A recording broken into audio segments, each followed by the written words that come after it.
இணையவழி கருத்தரங்கின் முழு முயற்சி திரு உமா மகேஸ்வரி அவர்களின் முழு முயற்சியாகும். அவருக்கு என்னுடைய தமிழ்துறையின் சார்பாக பாராட்டுக்களை தெரிவித்துக் கொள்கின்றேன். இக்கருத்தரங்கின் சிறப்பு அழைப்பாளராக கலந்து கொள்ள இருக்கின்ற முனைவர் பேராசிரியர் திரு ரவிக்குமார் அவர்களையும் வருக வருக என வரவேற்பதில் பெருமகிழ்ச்சி அடைகின்றேன்.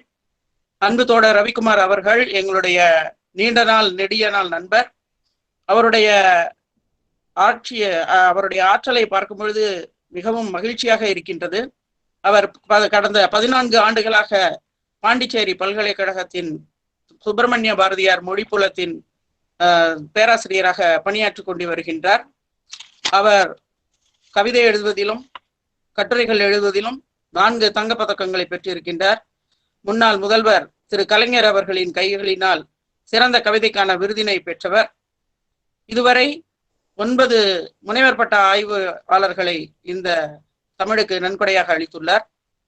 50 கருத்தரங்க கட்டுரைகளுக்கு மேலாக சமர்ப்பித்துள்ளார். இவருடைய முனைவர் பட்ட ஆய்வே தமிழ் நாடகங்கள், நவீன நாடகங்கள் என்பதாகும். அதை குறித்துதான் இன்று நம்மோடு உரையாட இருக்கின்றார். இது தவிர அவர் தமிழ் பேரறிவு விருது 2014ஆம் ஆண்டில் பெற்றிருக்கின்றார். சிறந்த கவிதைக்கான தங்கப்பதக்கம் பெற்றவர் என்று ஏற்கனவே கூறினேன். இது தவிர மொழிபெயர்ப்பு நூலாக கொரிய கவிதைகளை மொழிபெயர்த்து தந்திருக்கின்றார். சிறந்த கவிதைக்கான பதக்கம் பெற்றதோடு கவிதைகளை தொகுத்தும் தந்திருக்கின்றார். இவருடைய நூல்கள் வாழ்விலிருந்து கண்விழிக்கும் சொற்கள், கலையும் போராட்டமும், கவிதையின் அழியா காதலன் போன்ற நூல்களையும் எழுதியிருக்கின்றார். கைரேகை கொடியில் கனவு பூ என்ற கவிதை நூலையும் எழுதியிருக்கின்றார். இது தவிர மலர்கள் விட்டு சென்ற வெற்றிடத்தில் என்ற கொரியன் கவிதைகள் தொகுப்பினை மொழிபெயர்ப்பு கவிதைகளை வழங்கியிருக்கின்றார்.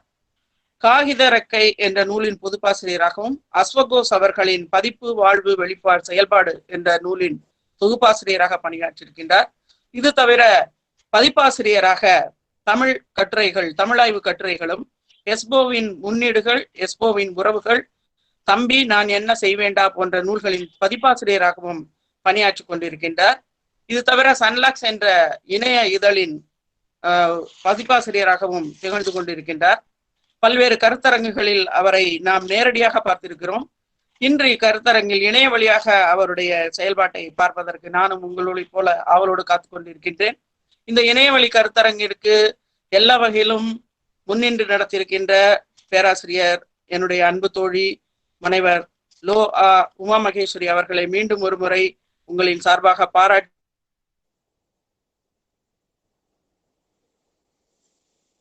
மொழிபெயர்ப்பு நாடகங்கள் குறித்த இந்த கருத்தரங்கினை கேட்டு பயன்பெறுமாறு உங்கள் அனைவரையும் மீண்டும் ஒருமுறை கேட்டுக்கொண்டு விடைபெறுகின்றேன். நன்றி, வணக்கம்.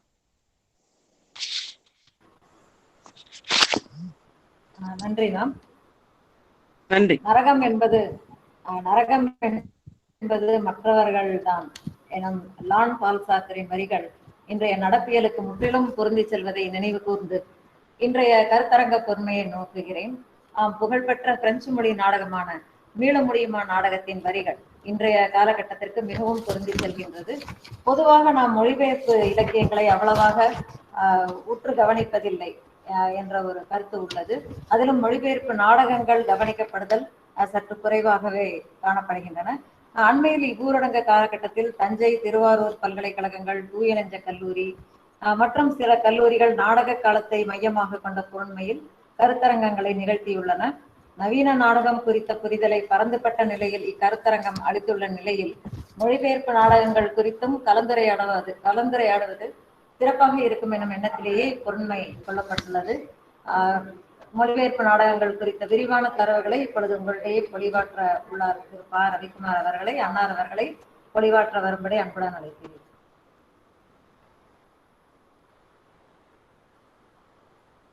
மேடம் பேசலாமா? பேசலாம் சார்.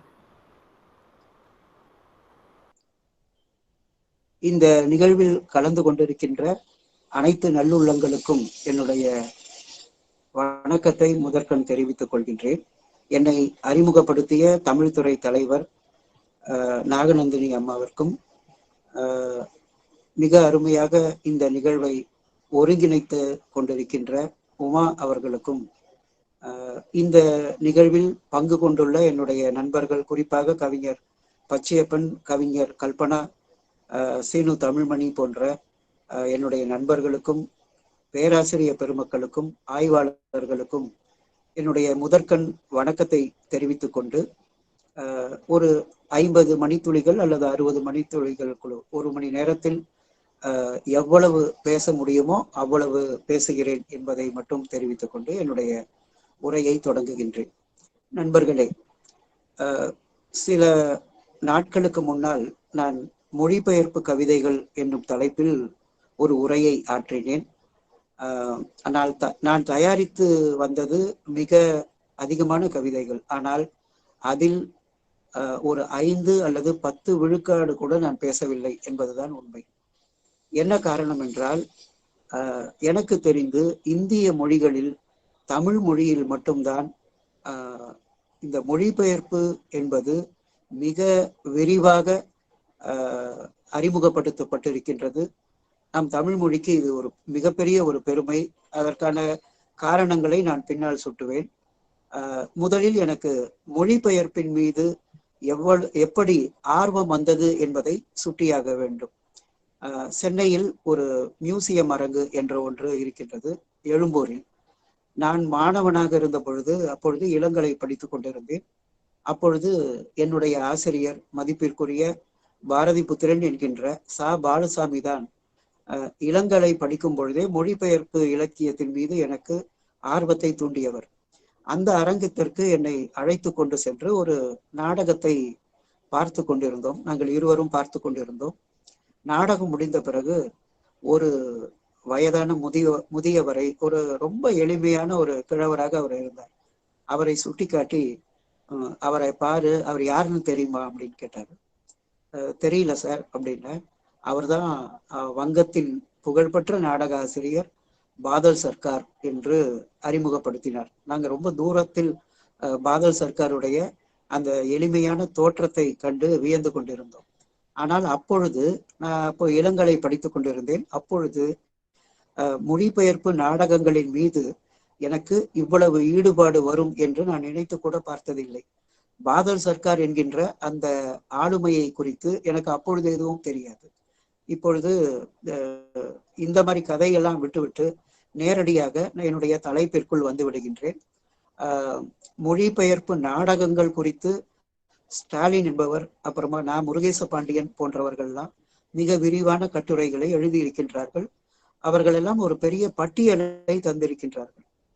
எப்பொழுது மொழிபெயர்ப்பு நாடகம் தொடங்கியது, தமிழில் என்னென்ன மொழிபெயர்ப்பு நாடகங்கள் எல்லாம் வெளிவந்தன என்ற ஒரு நீண்ட பட்டியலை ஸ்டாலின் அவர்கள் கொடுத்திருக்கின்றார். அந்த பட்டியலை நான் படித்துக் கொண்டிருந்தால் நேரமாகிவிடும். பொதுவான அதனுடைய சில பொதுவான அம்சங்களை மட்டும் நான் சொல்லலாம் என்று இருக்கின்றேன். சென்ற நூற்றாண்டில் ஷேக்ஸ்பியருடைய நாடகங்கள் பரவலாக மொழிபெயர்க்கப்பட்டன. 1876 ஆண்டிலிருந்தே ஷேக்ஸ்பியருடைய நாடகங்கள் மொழிபெயர்க்கப்பட்டிருந்தன. இந்த நூற்றாண்டிலும் நிறைய நாடகங்கள், ஏராளமான நாடகங்கள் மொழிபெயர்க்கப்பட்டிருக்கின்றன. நாம் இந்த தருணத்தில் மொழிபெயர்ப்பு ஆசிரியர்களை நாம் நன்றியோடு நினைவு கூற வேண்டும் என்று நான் நினைக்கின்றேன்.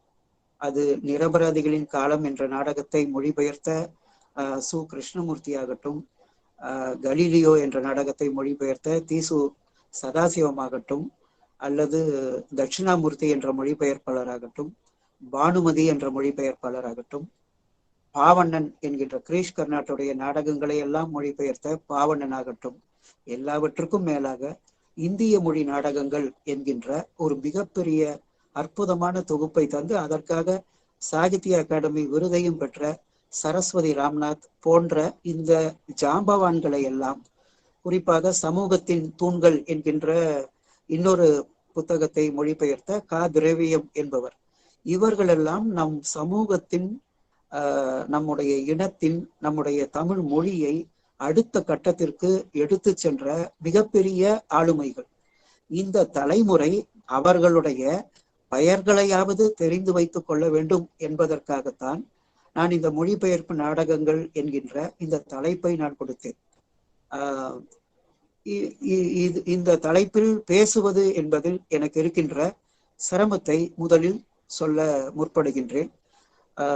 இந்திய மொழி என்று பார்ப்போமானால் அதில் கன்னட மொழி இருக்கிறது, மராத்தி மொழி, இந்தி மொழி என்று பல மொழிகள், தெலுங்கு மொழி என்று பல மொழிகள் இருக்கின்றன. அத்தனை நாடகங்களையும் பேசுவது என்பது சாத்தியமில்லாதது. அதே போல உலக நாடகங்களில் ஷேக்ஸ்பியர் ஆகட்டும், இப்சன் ஆகட்டும், சீக்ஃப்ரிட் லென்ஸ் ஆகட்டும், உமா சொன்ன சார்த்தர் ஆகட்டும், எல்லோருமே மிகப்பெரிய நாடக மேதைகள். பெர்னாட் ஷா உட்பட மிகப்பெரிய நாடக மேதைகள்.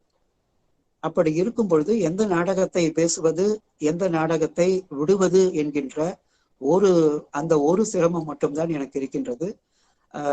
நான் பெருமையோடு நான் சொல்ல வேண்டிய ஒரு புத்தகம் அரங்க ஆட்டம் என்கின்ற ஒரு புத்தகம். அதை அஸ்வகோஷ் என்கின்ற ராஜேந்திர சோழன் அவர்கள் எழுதியிருக்கின்றார்கள். அவர்கள் மிக விரிவாக அதை ஒரு வரலாற்று பூர்வமாக வங்கமொழி நாடகங்கள், இந்தி மொழி நாடகங்கள், எல்லா நாடகங்களையும், தெலுங்கு மொழி நாடகங்கள் என்று ஒரு பெரிய அறிமுகத்தை கொடுத்திருக்கின்றார். இதை தவிர வடமொழி இலக்கிய வரலாறு என்பதில் அதில் நாடகங்கள் என்ற ஒரு பெரிய புத்தகமும் வந்திருக்கின்றன. நான் இந்த புத்தகங்களில் இல்லாத செய்திகளை இதை ஒரு பட்டியலாக தராமல் ஒரு உணர்வு பூர்வமாக, நீங்கள் இந்த நாடகங்களை எல்லாம் இப்ப இதை கேட்டுக்கொண்டிருக்கின்ற ஆய்வாளர்களை நான் அறிவேன், தமிழ் பேராசிரியர்களை நான் அறிவேன். இந்த பொழிவு என்பது அந்த பேராசிரியர் பெருமக்களுக்காகத்தான். ஏனென்றால் நம்முடைய பாடத்திட்டத்தில் பெரும்பாலும் மொழிபெயர்ப்பு இலக்கியங்கள் குறித்து ஒரு 2 வரிகளை அல்லது 3 வரிகளை சேர்க்கின்றோமே தவிர, இந்த பாட புத்தகத்தில், பாடத்திட்டத்தில் மொழிபெயர்ப்பு இலக்கியம் என்கின்ற தனியான ஒரு பாடம் இருக்க வேண்டும் என்று நான் எதிர்பார்க்கின்றேன். அதுதான் நம்முடைய மொழியை அடுத்த கட்டத்திற்கு அழைத்து செல்லும். இந்த அறிமுகத்துடன் இப்பொழுது நான் என் கைகளில் ஒரு சிறு குறிப்பு கூட இல்லை. அந்த குறிப்புகள் இல்லாமல் என்னை கவர்ந்த என் மிகச்சிறந்த நாடக ஆசிரியர்கள் என்று நான் கருதுகின்ற சில நாடக ஆசிரியர்களை அறிமுகப்படுத்த விரும்புகின்றேன். நான் முதலில் எடுத்துக்கொள்ள விரும்புகின்ற இந்திய நாடகத்தில் இந்தி நாடகம். இந்த நாடகத்தை எழுதியிருப்பவர் நந்தகிஷோர் ஆச்சாரியா என்பவர். இந்த நாடகம் அஸ்தினாபுரம் என்ற தலைப்பில் வெளியிடப்பட்டிருக்கின்றது. இதை பற்றி பேசும் பொழுது ரொம்ப முக்கியமாக பெருமையோடு குறிப்பிட விரும்புகின்ற ஒருவர் யார் என்று கேட்டால், அவர் வெளி ரங்கராஜன் என்கின்ற ஒரு மிகச்சிறந்த ஆளுமை. தமிழ் பேராசிரியர்களுக்கு எத்தனை பேருக்கு இவரை தெரியும் என்று எனக்கு தெரியாது.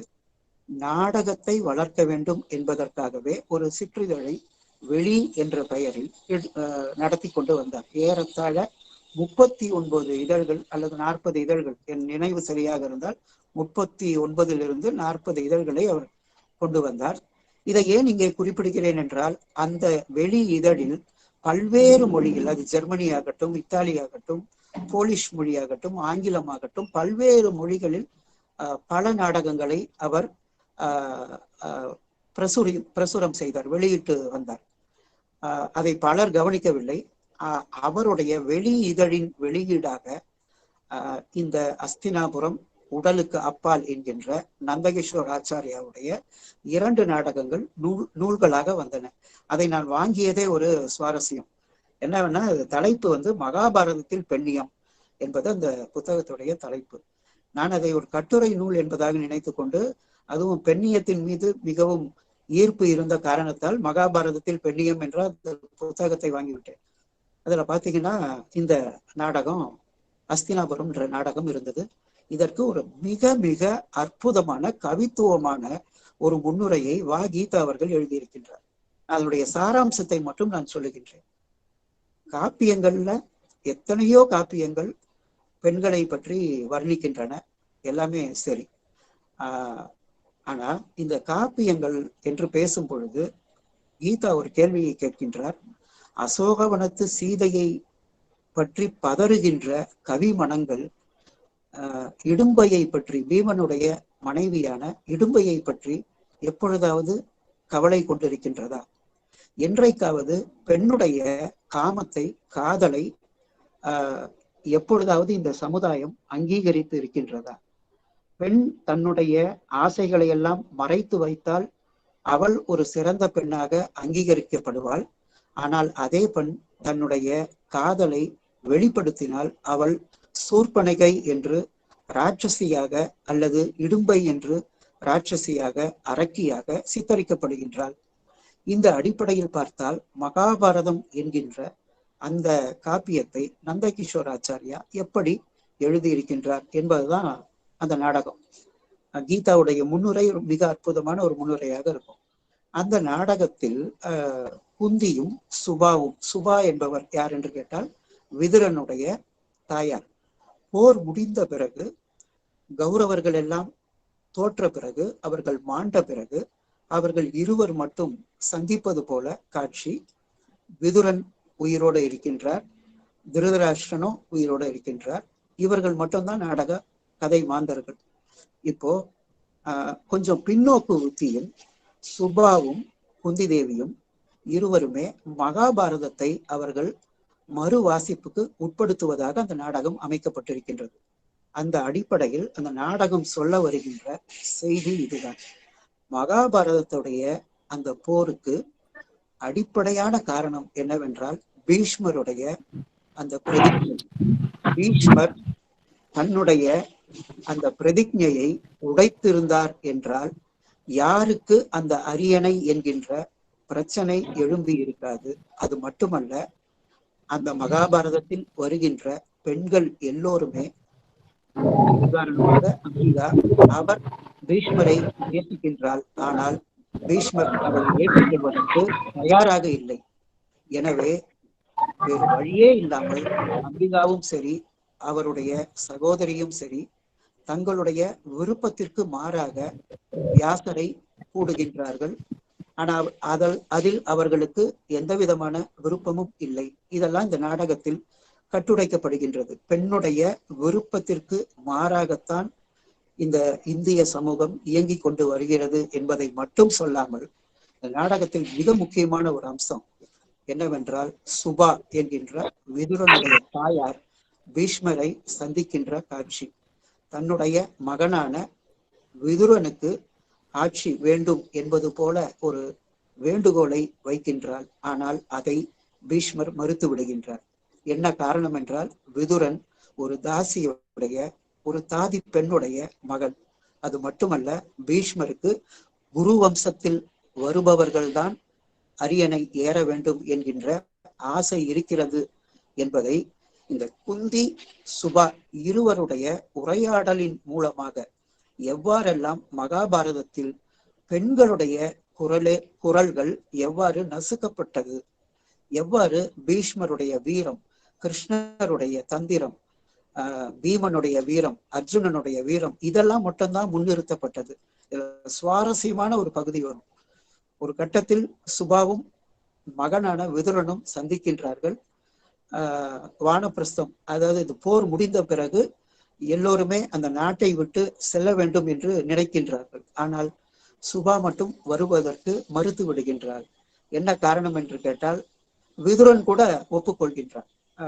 மறுநாளே வானப்பிரஸ்தம் அந்த காட்டிற்கு செல்ல வேண்டும் என்று ஒப்புக்கொள்கின்றான். ஆனால் தன்னுடைய அன்னையும் வருவாள் என்று நினைத்து கொண்டு அதற்கான ஏற்பாட்டை அன்னையை கேட்காமலேயே அவன் ஏற்பாடு செய்கின்றான்.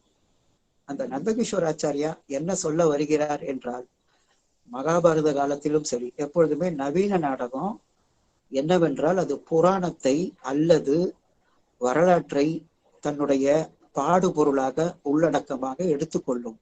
ஆனால் அதே சமயத்தில் அது சமகால பிரச்சனையை பேசும். இதுதான் நவீன நாடகத்துடைய அடிப்படை.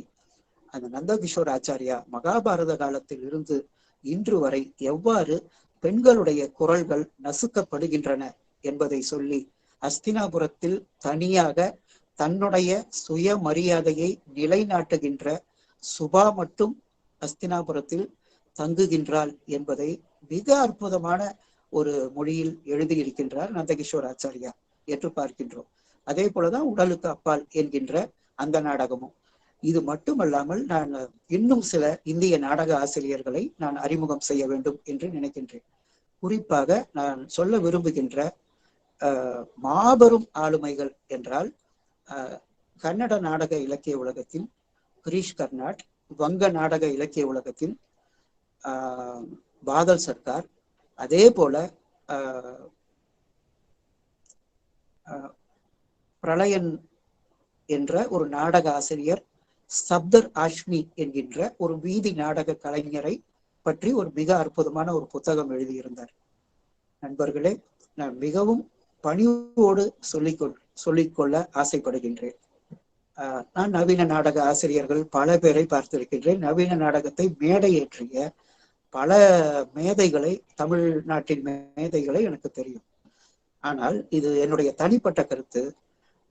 தமிழில் இந்திரா பார்த்த சாரதியை தவிர எனக்கு ஆறுமுகத்தை தெரியும், இப்பொழுது நாடகத்தை போட்டுக் கொண்டிருக்கின்ற பார்த்திபராஜாவை தெரியும், ராமசாமியை தெரியும், ராமசாமியை தெரியும், பல நாடக மேதைகளை தெரியும். ஆனால் என்னுடைய பணிவான கருத்து, தமிழில் படைப்பாளிகள் எல்லாம் நாடகத்தை எழுத முன் வராததால், பிரபஞ்சன் முட்டை எழுதிய பிரபஞ்சன் ஒரு விதிவிலக்கு, நாவலாசிரியராக இருக்கின்ற இந்திரா பார்த்தசாரதி விதிவிலக்கு. மற்றவர்கள் எல்லாம் அடிப்படையில் படைப்பாளிகள் அல்ல. நான் ஜெயந்தன், அஸ்வகோஷ் அவர்களை நான் விட்டு விடுகின்றேன், அவங்களும் படைப்பாளிகள். படைப்பாளர்களாக இல்லாமல் வெறும் நான் நாடகத்தை இயக்குகின்றேன், நாடகத்துடைய தொழில்நுட்பம் எனக்கு தெரிகின்றது, இப்படிலாம் பல பேர் நாடகத்தை மேடையேற்று இருக்கின்றார்கள். அவர்கள் எல்லோருமே ஒரு முறையாவது பாதல் சர்க்காரையோ கிரீஷ் கர்னாட்டையோ நெருங்குவார்களா என்பதையாவது அவர்கள் யோசித்து பார்க்க வேண்டும். நான் மொழிபெயர்ப்பு நாடகத்தை நான் தேர்ந்தெடுத்து கொண்டதற்கு இதுதான் காரணம். யயாதி என்ற நாடகத்தை, பலிபீடம் என்கின்ற நாடகத்தை, நாகமண்டலம் என்கின்ற நாடகத்தை, அதே போல துக்ளக் என்கின்ற நாடகத்தை, பல நாடகங்களை எழுதிய கிரீஷ் கர்னாட் தமிழ் சூழலில் எவ்வாறு அறியப்பட்டார் என்பது, அதை கேள்விப்பட்டால் உங்களுக்கு மட்டுமல்ல எனக்கு மிகுந்த வருத்தத்தை அளிக்கும். கிரீஷ் கர்னாட் இறந்த பொழுது எப்படி அறிமுகப்படுத்தியது இந்த தமிழ் பத்திரிகைகள் என்றால், காதலன் திரைப்படத்தில் நடித்த நடிகர் கிரீஷ் கர்னாட் மறைந்து போனார் என்பதாக அறிமுகப்படுத்தியது. எவ்வளவு பெரிய ஞானபீடம் பெற்ற ஒரு மிகச்சிறந்த மேதை தான் கிரீஷ் கர்னாட். இத்தனைக்கும் அவர் கன்னட மொழியை அவர் பள்ளிக்கூடத்தில் மட்டும்தான் படித்தார். ஆங்கிலத்தில் கவிதைகள் எழுத வேண்டும் என்பதற்காக தற்செயலாக யயாதி என்ற நாடகத்தை எழுத வந்தார்.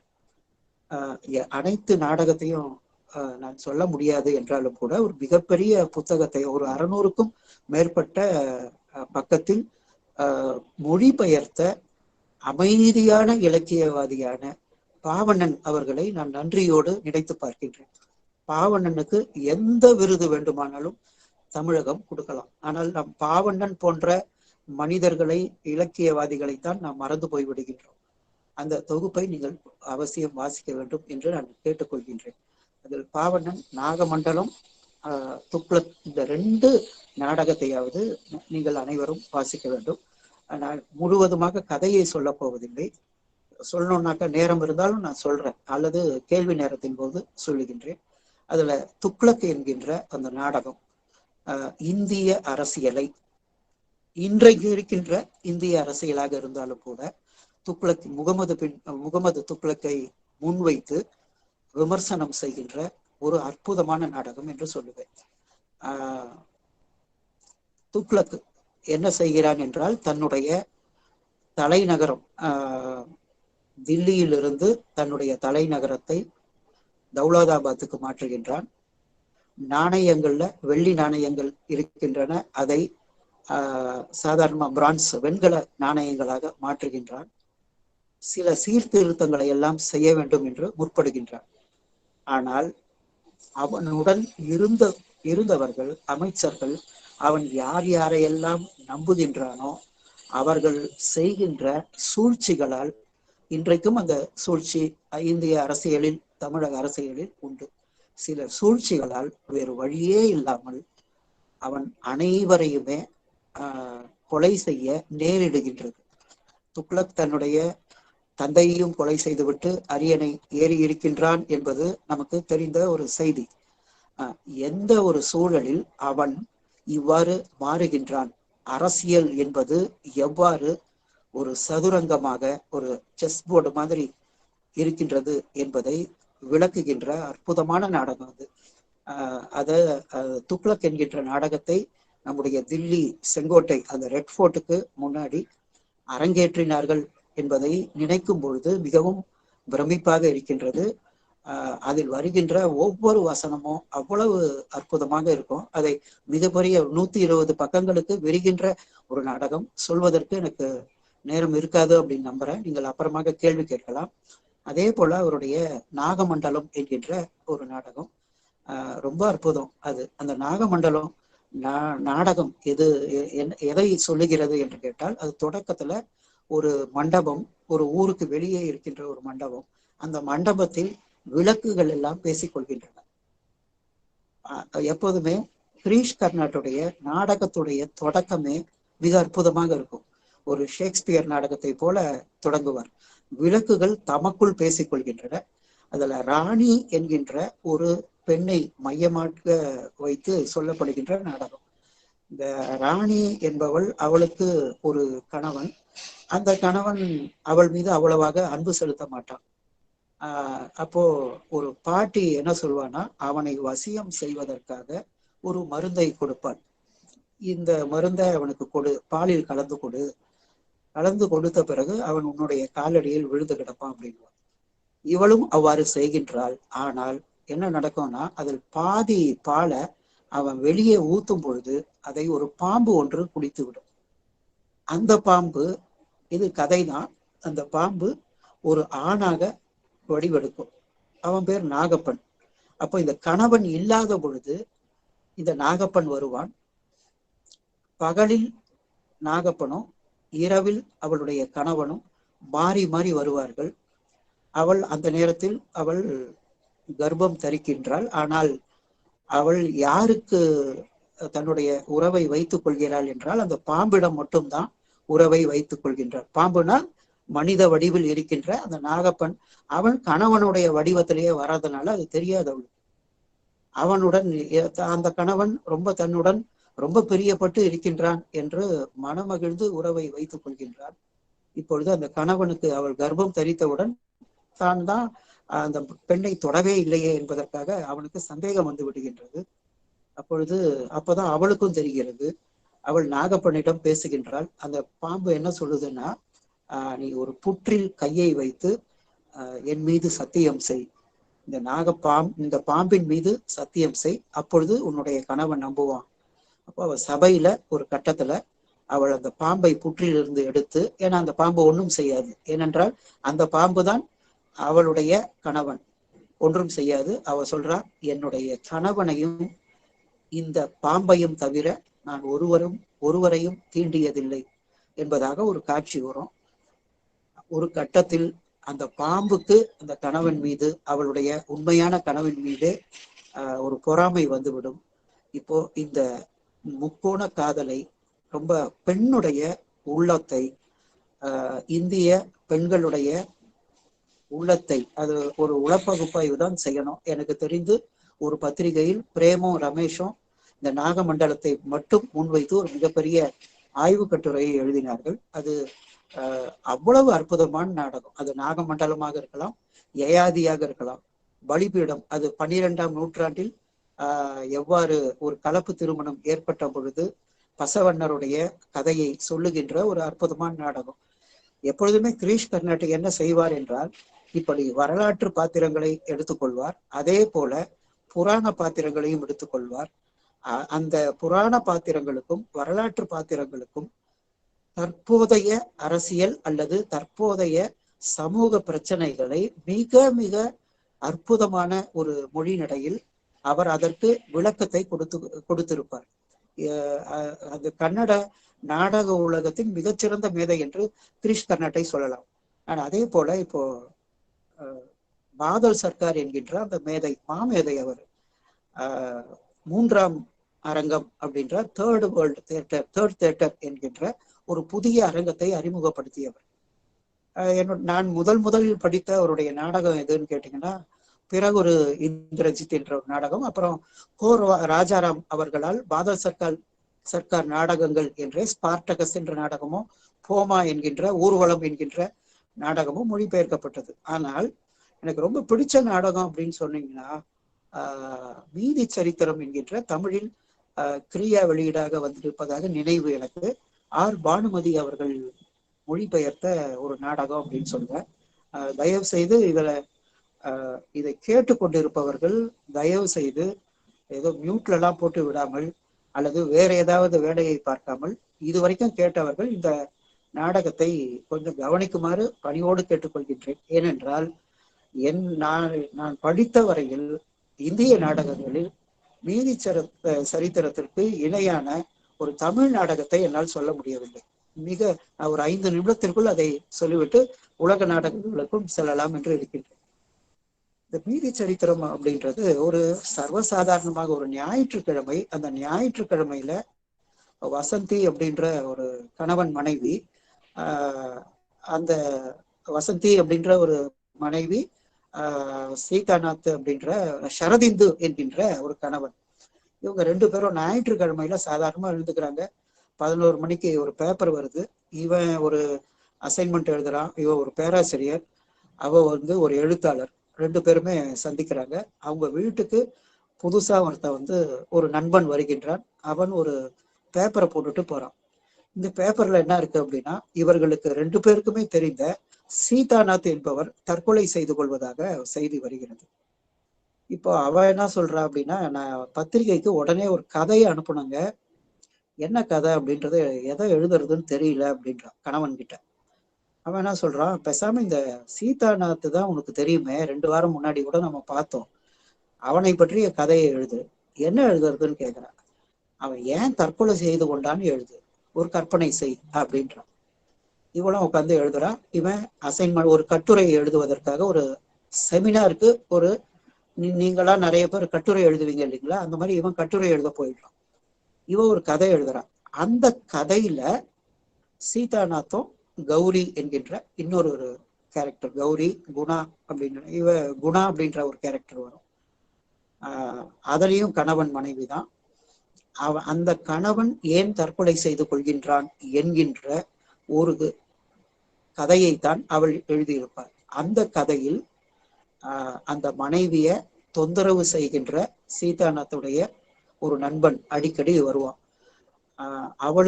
அவள் ஒரு ஏழை, அவளுக்கு பெரிய பிரச்சனை எது அப்படின்னாக்கா பணம் பிரச்சனை. தன்னுடைய கணவன் தன்னிடம் எதையும் மறைக்க மாட்டான் என்ற நம்பிக்கையில் இருக்கின்றான்.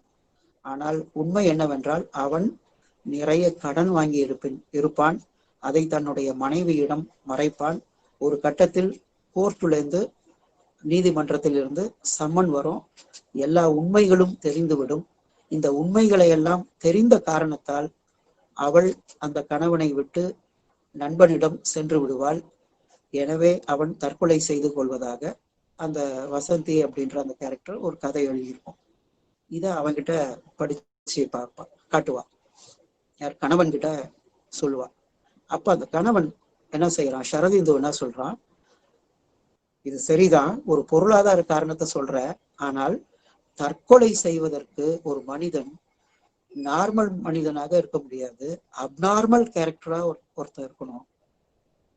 அதனால அவ்வளோ சரியா இருக்கிற மாதிரி தெரியல இந்த கதை அப்படின்னு. சரி, அவன் என்ன சொல்லுவா அப்படின்னா, நீங்க ஒரு கதை எழுதுங்க அப்படின்வா. இப்போ கதைக்குள் கதை, நாடகத்திற்குள் ஒரு நாடகம்.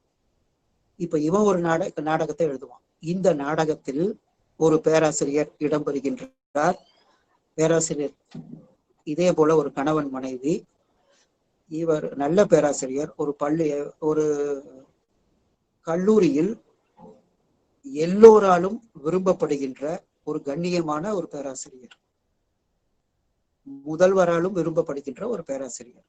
ஒரு நாள் என்ன ஆகிறது அப்படின்னா, தன்னுடைய மாணவன் ஒருவனை, மிகச்சிறந்த மாணவன், ஆனால் அவன் ஒரு சின்ன தவறு செய்து விட்டான் என்பதற்காக அவனை அந்த பேராசிரியர் பள்ளிக்கூடத்தை விட்டு, பள்ளிக்கூடமா கல்லூரியான்னு தெரியல, டிசி கொடுக்கிற அளவுக்கு போயிடுவார்.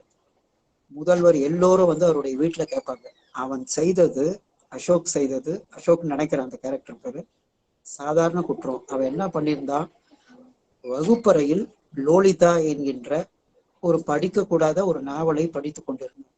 இதுல என்ன தப்பு அப்படின்னு கேட்கிறாங்க. அது ஒரு பாலியல் தொடர்பான ஒரு புத்தகம், ஒரு உலக புகழ் பெற்ற நாவலும் அது. இந்த ஒரு தவறுக்காக அவ்வளவு சிறந்த மாணவனை நீங்கள் வெளியேற்றுவதா அப்படின்னு பேசிட்டு ஒரு கோரிக்கையாக வைத்து அவனை மீண்டும் மீண்டும் சேர்த்துக் கொள்ளுங்கள் அப்படின்னு கேட்பாங்க. பிரச்சனை என்ன அப்படின்னா, இடையில இருக்கு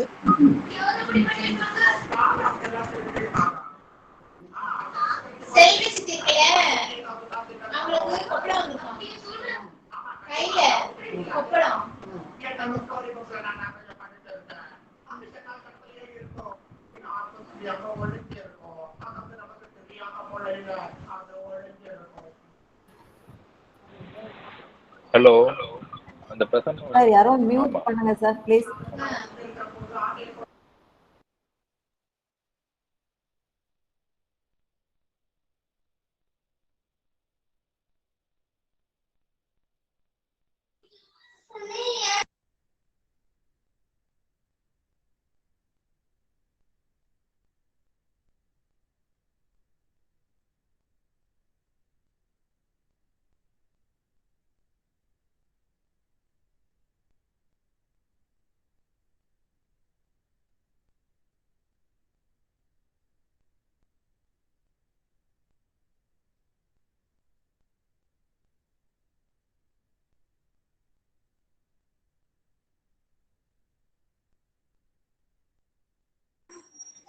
சார் வணக்கம். நீங்க பேசுறது கேட்கல, கொஞ்சம் மியூட் பண்ணுங்க சார்.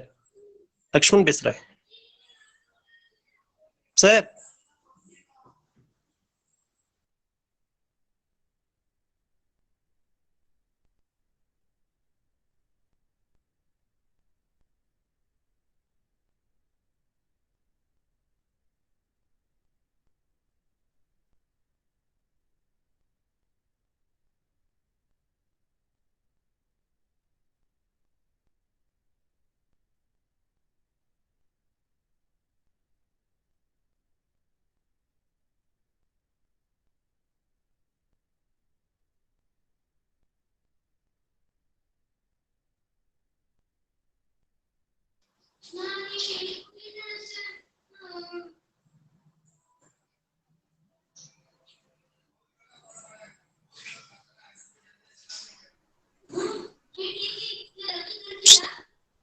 சார் நீங்க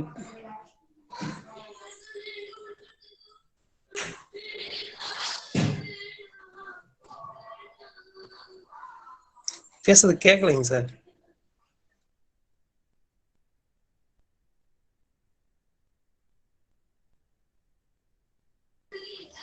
ரவிக்குமார் சார்.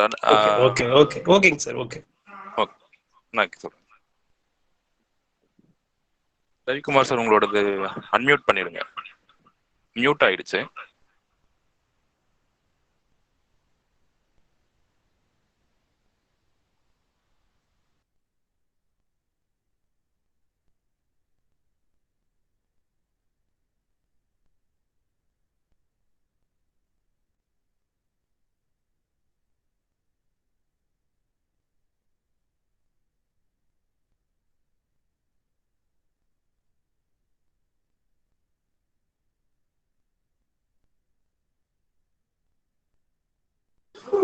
சார் நீங்க மைக் ஆன் பண்ணி விடுங்க சார். சரியா கேட்கல நீங்க பேசுறது. உங்க மைக் ஆன் பண்ணி விடுங்க.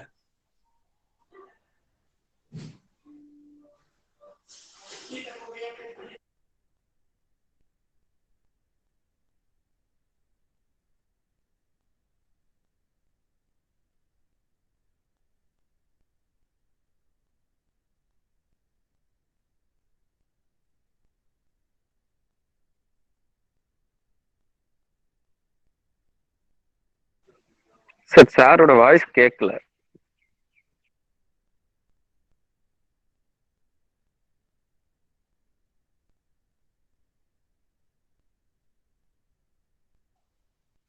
ஹலோ,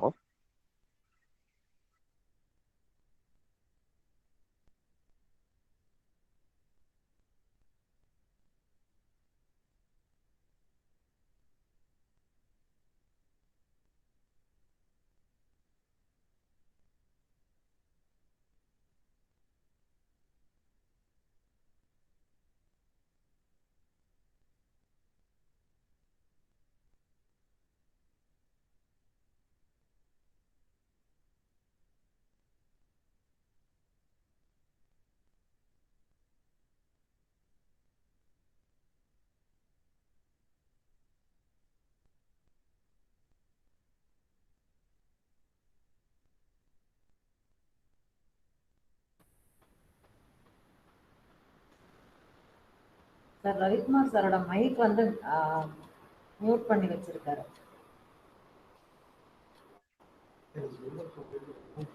இப்போ ஓகேங்களா? இப்போ ஓகேவா? இப்போ சரியா இருக்குங்களா? ஓகே சார், ஓகே சார், பேசுங்க சார்.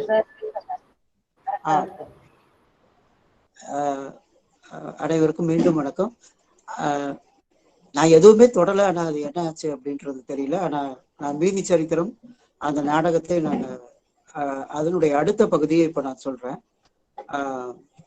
அப்போ இந்த பேராசிரியர்கிட்ட அவரிடம் சில பிரச்சனைகள் இருக்கும். அதான் இந்த நாடகத்தில் சொல்ல வருவது. அந்த நண்பர் ஒருவர் வருவார். வந்த உடனே அந்த பேராசிரியருடைய மனைவியிடம் சில விஷயங்களை பேசுவார். என்ன அப்படின்னா, அந்த ஷரதிந்து அப்படின்றவரு அவருக்குள்ள ஏதோ ஒரு சில பிரச்சனை இருக்கு என்பது போல கண்டுபிடித்து, உண்மையில் என்ன நடந்திருக்கும் என்றால், அவருடைய இளம் வயதில் ஒரு கணவனும் மனைவியும் வெளியூருக்கு சென்று இருக்கும் பொழுது, அதாவது கேரளாவுக்கு சென்று இருக்கும் பொழுது, அங்கு ஒரு வயதில் மிகச்சிறிய பெண்ணுடன் அவருக்கு ஒரு தொடர்பு ஏற்படுகின்றது. அவள் அடிக்கடி அவரை பார்ப்பதற்காக வருவாள். ஆனால் ஒரு கட்டத்தில் அவள் காட்டிற்குள் ஓடும் பொழுது அவளை பல பேர் பாலியல் பலாத்காரம் செய்து விடுவார்கள். அந்த பெண்ணுடைய நினைவு இவனை ஆட்டி படைக்கும். பல ஆண்டுகளுக்கு பிறகு அந்த பெண்ணை போலவே இன்னொரு பெண்ணையும், ஒரு வயதில் குறைந்த ஒரு பெண்ணை அவன் பார்ப்பான். தன்னுடைய நண்பனிடம் சொல்லுவான். என்ன சொல்லுவான் என்றால், ஒருவேளை அவர்கள் அப்படி பலாத்காரம் செய்யாமல் இருந்திருந்தால் நானே அதை செய்திருக்க கூடும் என்பதாக அவன் அடி ஆழத்தில் அவனுக்குள் இருக்கின்ற ஒரு ரகசியத்தை சொல்லுவான். அப்பொழுது அந்த நண்பன் சொல்லுவான், அவங்க அப்படி செயல்படுத்தினார்கள், நீ அவ்வாறு செயல்படுத்த மாட்டாய் என்று சொல்லிவிட்டு, நீ அடிப்படையில நீ நல்லவன் தான் அப்படின்னு சொல்லிட்டு போவார். இதுல நீங்க கவனிக்க வேண்டிய ஒரு விஷயம் என்ன அப்படின்னா, அந்த பேராசிரியர் வெளி உலகத்திற்கு மிகச்சிறந்த பேராசிரியராக காட்சி தரக்கூடியவர். ஆனால் அவருக்குள் அடிமனத்தில் இப்படி ஒரு வக்ரமான எண்ணம் இருக்கும். இதையெல்லாம் யோசித்து அவர் மன உளைச்சல் தாங்காமல் அவர் தற்கொலை செய்து கொள்கின்றார். இப்படித்தான் அந்த கதை போகும். இப்ப இதோட பாதல் சர்க்கார் அந்த கதையை முடித்திருந்தால் பரவாயில்லை. ஆனால் அந்த கணவன் தன்னுடைய மனைவியிடம் இப்படி ஒரு கதையை வாசித்து, இந்த கதை எப்படி இருக்கு அப்படின்னு கேட்ட உடனே அவ ஒரே ஒரு வார்த்தையில சொல்வா, ரொம்ப நல்லா இருக்குங்க அப்படின்வா. இல்ல இதுல ஏதோ பிரச்சனை இருக்கு அப்படின்றது உனக்கு தெரியுது, ஆனா நீ அதை சொல்ல மறுக்கின்றாய் என்பதாக சொல்லிவிட்டு இவன் தனியாக வந்து விடுவான். இப்பொழுது ரொம்ப ரொம்ப முக்கியமான ஒரு விஷயம் என்ன அப்படின்னா, இவன் தனியாக இருக்கும் பொழுது இவன் கதையில் உருவாக்கிய அந்த கதாபாத்திரம், அந்த கதாசிரியர் என்கின்ற பேராசிரியர் என்ற கதாபாத்திரம், அந்த பேராசிரியர் தற்கொலை செய்து கொள்வான் அல்லவா, அந்த கதாபாத்திரம் உயிரோடு வரும் அப்படின்னா இவனுடைய மனசாட்சியை தொந்தரவு செய்வதற்காக வரும்.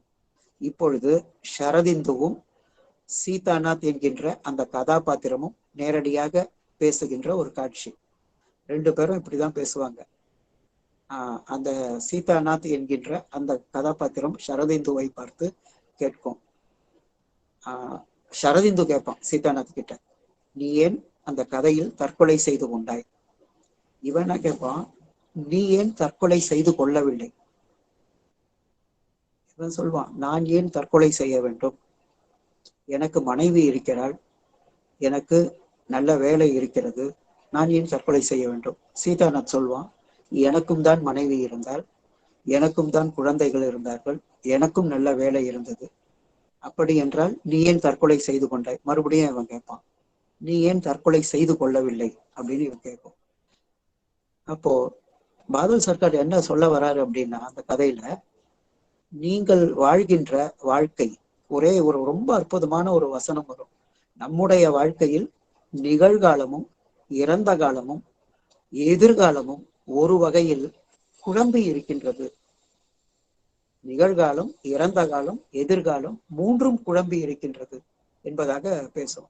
அது மட்டுமல்ல, நம்மில் பல பேர் வாழ்வதாக பாவனை செய்து கொண்டு இருக்கின்றோமே தவிர உண்மையில் நாம் யாரும் வாழவில்லை.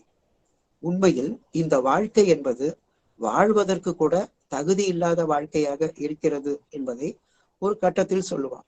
அப்போ அந்த இரண்டு கேரக்டரும், இறந்து போன அந்த சீதாநாத்தும் உயிரோடு இருக்கின்ற ஷரதிந்துவும் பேசிக்கொள்ளும் பொழுது சீதாநாத் சொல்லுவான், நாம் பார்ப்பதெல்லாம் சரித்திரம் அல்ல, நாம் பார்ப்பதெல்லாம் மீதி சரித்திரம்தான். இந்த வாழ்க்கையில், இந்த சரித்திரத்தில் சாவை தவிர வேறு ஒன்றும் இல்லை. பார், மகாபாரத காலத்தை பார், ராமாயண காலத்தை பார், அதற்கு பிறகு வருகின்ற காலத்தை பார், 20ஆம் நூற்றாண்டை பார், எவ்வளவு போர்கள், எவ்வளவு சரித்திரங்கள், அத்தனையும் மீதி சரித்திரங்கள். நாம் ஒரு பாவனை செய்து கொண்டிருக்கின்றோம். இதில் வாழ்வதற்கு ஒன்றுமே இல்லை. நாம் எல்லோருமே இருக்கின்றோமே தவிர, சுவாசித்து கொண்டு சும்மா இருக்கின்றோமே தவிர உண்மையில் நாம் வாழவில்லை என்பதாக அதுக்கப்புறமா சீதாநாத் விலகி சென்று விடுவான். மறுபடியும் அதே மனைவி வருவா. வந்துட்டு, என்னங்க நாளைக்கு நீங்க கரண்ட் பில் கட்டணும் அப்படின்னு சொல்வதுடன், அவனுக்கு ஒரு ப்ரொமோஷன் வரப்போவதாக ஒரு செய்தி வருவதுடன் அந்த நாடகம் முற்று பெறுகின்றது. நண்பர்களே, இதை ஏன் இந்த நாடகத்தை நான் சொல்லுகின்றேன் என்றால், மிக மிக ஒரு வித்தியாசமான களத்தை தேர்ந்தெடுத்து கொண்டதில் வங்க நாடக ஆசிரியர்களும் சரி, கன்னட நாடக ஆசிரியர்களும் சரி, மராத்தி நாடக ஆசிரியர்களும் சரி, இந்தி நாடக ஆசிரியர்களும் சரி, நம் இந்திய மொழிக்கென்று, இந்திய மரபுக்கென்று அல்லது இந்திய பண்பாட்டுக்கென்று ஒரு தனித்த தன்மை இருப்பதை இந்த நாடக ஆசிரியர்கள் எல்லாம் வெளிப்படுத்தினார்கள். இப்பொழுது எனக்கு நேரமின்மையின் காரணமாக நான் இன்னும் பல நாடகங்களை சொல்ல வேண்டி இருக்கிறது என்பதற்காக நான் உலக நாடகத்திற்கும் செல்லலாம் அப்படின்னு நினைக்கிறேன். நீங்கள் இந்த இடத்தில் நான் பணிவோடு உங்களிடம் வேண்டுகோளாக வைப்பது, ஷேக்ஸ்பியரை பற்றி எத்தனையோ பேர், சம்பந்த முதலியார் முதல் கொண்டு அவர் வாணிபுர வணிகன் என்ற ஒரு நாடகத்தை மொழிபெயர்த்திருந்தார். The merchant of Venice, the tempest, அதே போல 12th night, Romeo and Juliet என்று பல நாடகங்கள். ஆனால் நீங்கள் தயவு செய்து நம் மதிப்பிற்குரிய கவிஞரும் பேராசிரியரும் மிகச்சிறந்த எழுத்தாளருமான புவியரசு அவர்கள் மொழிபெயர்த்த மேக்பத் என்ற நாடகத்தையும் ஹாம்லெட் என்ற நாடகத்தையும் ஒரு முறையாவது படித்துவிட்டு, அதே போல அவர் கரம்சோ சகோதரர்கள் என்கின்ற ஒரு சின்ன நூலை அறிமுகமாக அவர் மொழிபெயர்ப்பும் செய்திருக்கின்றார்.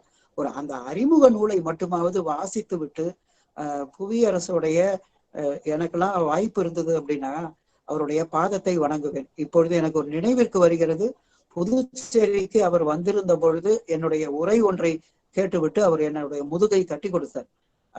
மிகச்சிறந்த உரையை நீண்ட நாட்களுக்கு பிறகு நான் கேட்கின்றேன். அப்பொழுது கூட நான் புவியரசுடைய இந்த மேதமையை நான் எண்ணி பார்த்ததில்லை. ஷேக்ஸ்பியர்ல மொழிபெயர்த்ததில் அவரும் புவியரசுவும் கவிஞராக இருப்பதால் மிகச்சிறந்த மொழிபெயர்ப்பு என்று அவருடைய மொழிபெயர்ப்பை சொல்வேன். அதுவும் அந்த ஹாம்லெட்ல வாழ்வதா சாவதா என்று ஹாம்லெட் தடுமாறுகின்ற அந்த இடம் அவ்வளவு அற்புதமாக இருக்கும். அவருடைய புத்தகத்தை நீங்கள் படித்து பாருங்கள். அதே சமயத்தில் நான் வெளிநாட்டு நாடகங்களில் நான் அறிமுகப்படுத்த விரும்புகின்ற ஒரு சில நாடகங்கள் இருக்கின்றன. இந்த கொரோனா காலத்தில் ரொம்ப முக்கியமான ஒரு நாடகம் என்று நான் நினைப்பது காண்டாமிருகம் என்கின்ற நாடகத்தை. இந்திய நாடக ஆசிரியர்களில் நான் தாகூரை சொல்ல மறந்துவிட்டேன். கேள்வி நேரத்தின் பொழுது நான் சொல்லுகின்றேன். காண்டாமிருகம் என்ற யுனெஸ்கோவுடைய நாடகம் ஒரு பிரெஞ்சு நாடகம். சார்த்தருடைய மீதி சரித்திரம் என்கின்ற நாடகமும் ஒரு பிரெஞ்சு நாடகம். இரண்டு நாடகங்களை பற்றியும் நிறைய பேசுவதற்கு நிறைய இருக்கின்றது. அதில் இந்த காண்டாமிருகம் அப்படின்றது என்ன அப்படின்னா, யுனெஸ்கோ மிகச்சிறந்த நாடக ஆசிரியர், 1912 பிறந்தவர். அவருடைய பின்னணியெல்லாம் நமக்கு இப்பொழுது வேண்டாம். இந்த காண்டாமிருகம் நாடகத்தை நான் கூத்துப்பட்டறை வாயிலாக நான் அதை பார்க்கின்ற சந்தர்ப்பமும் எனக்கு கிடைத்தது. பார்த்தால் மிக அற்புதமாக இருக்கும். என்ன அவர் சொல்ல வர்றாருன்னா, நம்முடைய வாழ்க்கையின் நகைச்சுவைகள் எல்லாவற்றிலும் மறைமுகமாக ஒரு சோகம் இருப்பதை அவ்வளவு அழகாக சொல்லுகின்றார். நான் வேறு வார்த்தையில் சொல்லுகின்றேன். இந்த கொரோனா என்பது ஒரு தொற்று அப்படின்றது உங்களுக்கு தெரியும். இந்த தொற்றை அடிப்படையாக கொண்டு காண்டாமிருகம் என்ற நாடகத்தை அவர் எழுதியிருக்கின்றார். என்னன்னா, ஒரு தேநீர் கடையில் ஒரு 2 கதாபாத்திரங்கள் டீ குடிச்சிட்டு இருப்பாங்க. அவ பேர் எனக்கு நினைவில் இல்லை, பொராஞ்சர் அப்படின்னு நினைக்கிறேன். 2 பேர் பேசிக்கொண்டு இருக்கும் பொழுது திடீரென்று ஒரு காண்டாமிருகம் நகரத்திற்குள் வரும். அவங்க மறுபடியும் பேசிக்கிட்டே இருப்பாங்க. அந்த காண்டாமிருகம் மறுபடியும் நகரத்தின் போக்குகளை எல்லாம் கொஞ்சம் பாதிப்படைய செய்கின்ற அளவிற்கு அது வேகமாக ஓடும். இவங்க பேசும்பொழுது அது இந்திய காண்டாமிருகமா, ஆப்பிரிக்க காண்டாமிருகமா, இப்படிலாம் நகைச்சுவையாக பேசிக்கொண்டு இருப்பார்கள். நாடகம் இந்த மாதிரிதான் மிக இயல்பாக தொடங்கும். ஆனால் காண்டாமிருகம் என்பது இந்த கதையில் வருகின்ற ஒரு குறியீடு. காண்டாமிருகம் அப்படின்னு அந்த நகரத்தில் மெல்ல மெல்ல மெல்ல எல்லோருமே காண்டாமிருகமாக மாறிக்கொண்டு வருவார்கள். ஒரு கம்யூனிஸ்ட் இருப்பார், ஒரு பொது உடைமைவாதி, அவர் நிறைய பேசக்கூடிய அவர், ஒரு தொழிற்சங்க தலைவர், அவர்களும் காண்டாமிருகமாக மாறுவார்கள். என்ன சொல்ல வருகிறது இந்த நாடகம்? என்ன சொல்ல வருகிறது என்றால், நாம் அனைவருமே சர்வாதிகாரத்திற்கு நம்மையும் அறியாமல், சர்வாதிகாரம் என்பது ஒரு நாட்டில் நிலவும் பொழுது நாம் அனைவருமே நமக்கு விருப்பம் இருக்கிறதோ இல்லையோ நாமும் மாறி விடுகின்றோம். நாம் அனைவருமே மிருகமாக மாறி விடுகின்றோம். இதிலிருந்து ஒருவர் கூட தப்பிக்க முடியவில்லை. எவன் ஒருவன் இந்த அதிகாரத்தை எல்லாம் எதிர்த்து நிற்கின்றானோ அப்படிப்பட்ட யுக புருஷர்களை பார்ப்பது என்பது அபூர்வம். ஆனால் இந்த அமைப்பிற்கு, இந்த அதிகாரத்திற்கு எல்லோருமே நம்மை ஒப்பு கொடுத்து விடுகின்றோம். இப்போ உதாரணமாக, நீங்கள் ஒரு கல்லூரியில் பேராசிரியர்களாக இருக்கலாம். அப்படி இருந்தால் அந்த கல்லூரியுடைய முதல்வரின் அதிகாரத்திற்கோ அல்லது துணைவேந்தருடைய அதிகாரத்திற்கோ அல்லது அந்த நாட்டின் கவர்னருடைய அதிகாரத்திற்கோ ஏதாவது ஒன்று உள்ளே நுழையும் பொழுது, இப்போ கொரோனா அப்படின்றது கூட ஒரு தொற்று தான். நாம இப்போ 3 மாதமாக பார்த்தோம் என்றால் எல்லோரும் பேசிக்கொண்டிருப்பது இந்த கொரோனாவை பற்றி தான். ஏதாவது ஒன்றுக்கு நாம் ஆட்பட்டு நாம் நம்முடைய தனித்தன்மையை எவ்வாறு இழந்து விடுகின்றோம், நம்முடைய சுயத்தன்மையை எவ்வாறு இழந்து விடுகின்றோம் என்பதை சொல்லுகின்ற அற்புதமான நாடகம் தான் இந்த காண்டாமிருகம் என்கின்ற ஒரு நாடகம். இதே போன்ற இன்னொரு நாடகத்தையும் நான் சொல்லணும் அப்படின்னு நினைக்கிறேன். ஒரு 2 இவங்க சொன்னதனால, யாரு, நம்ம உமா அவர்கள் சொன்னதனால, மீதி சரித்திரம் என்ற நாடகம், அது ஒரு தத்துவார்த்தபூர்வமான நாடகம். எத்தனை பேர் கேட்பீங்கன்னு தெரியல. சார்த்தர் என்கின்ற ஒரு மாமேதை, 20ஆம் நூற்றாண்டின் மாமேதை என்று சொல்லலாம். அவருக்கு வந்த நோபல் பரிசை அவர் மறுத்தவர். நோபல் பரிசு என்பது பல கோடி பெருமானம் உள்ள ஒரு பரிசு. இலக்கியத்திற்கான நோபல் பரிசு அவருக்கு அளிக்கப்பட்ட பொழுது அந்த நோபல் பரிசு நியாயமாக பாப்லோ நெருடா என்ற கவிஞருக்கு வழங்கப்பட வேண்டும் என்றெல்லாம் காரணங்களை சொல்லி அதை மறுத்தவர். சார்த்தரை எல்லாம் நீங்கள் படிக்க வேண்டும் என்று நான் உண்மையிலேயே ஆசைப்படுகின்றேன். அவருடைய பீயிங் அண்ட் நத்திங்னஸ் என்கின்ற அந்த புத்தகம், அது அவ்வளவாக என்னால் விளங்கிக் கொள்ள முடியவில்லை. அதை யாராவது தமிழில் மொழிபெயர்த்தால் நன்றாக இருக்கும். அப்படி சார்த்தர் எழுதிய அந்த நாடகத்துடைய பெயர் மீள முடியுமா. இந்த மீள முடியுமா என்பதை நோ எக்ஸிட் என்ற ஒரு ஆங்கிலத்தில் அவர் அதை எழுதியிருப்பார். சரி, சார்த்தர் என்ன சொல்ல வருகின்றார் என்பதை நான் சொல்றேன். அதுக்கு முன்னாடி ஒரே ஒரு விஷயம்தான்.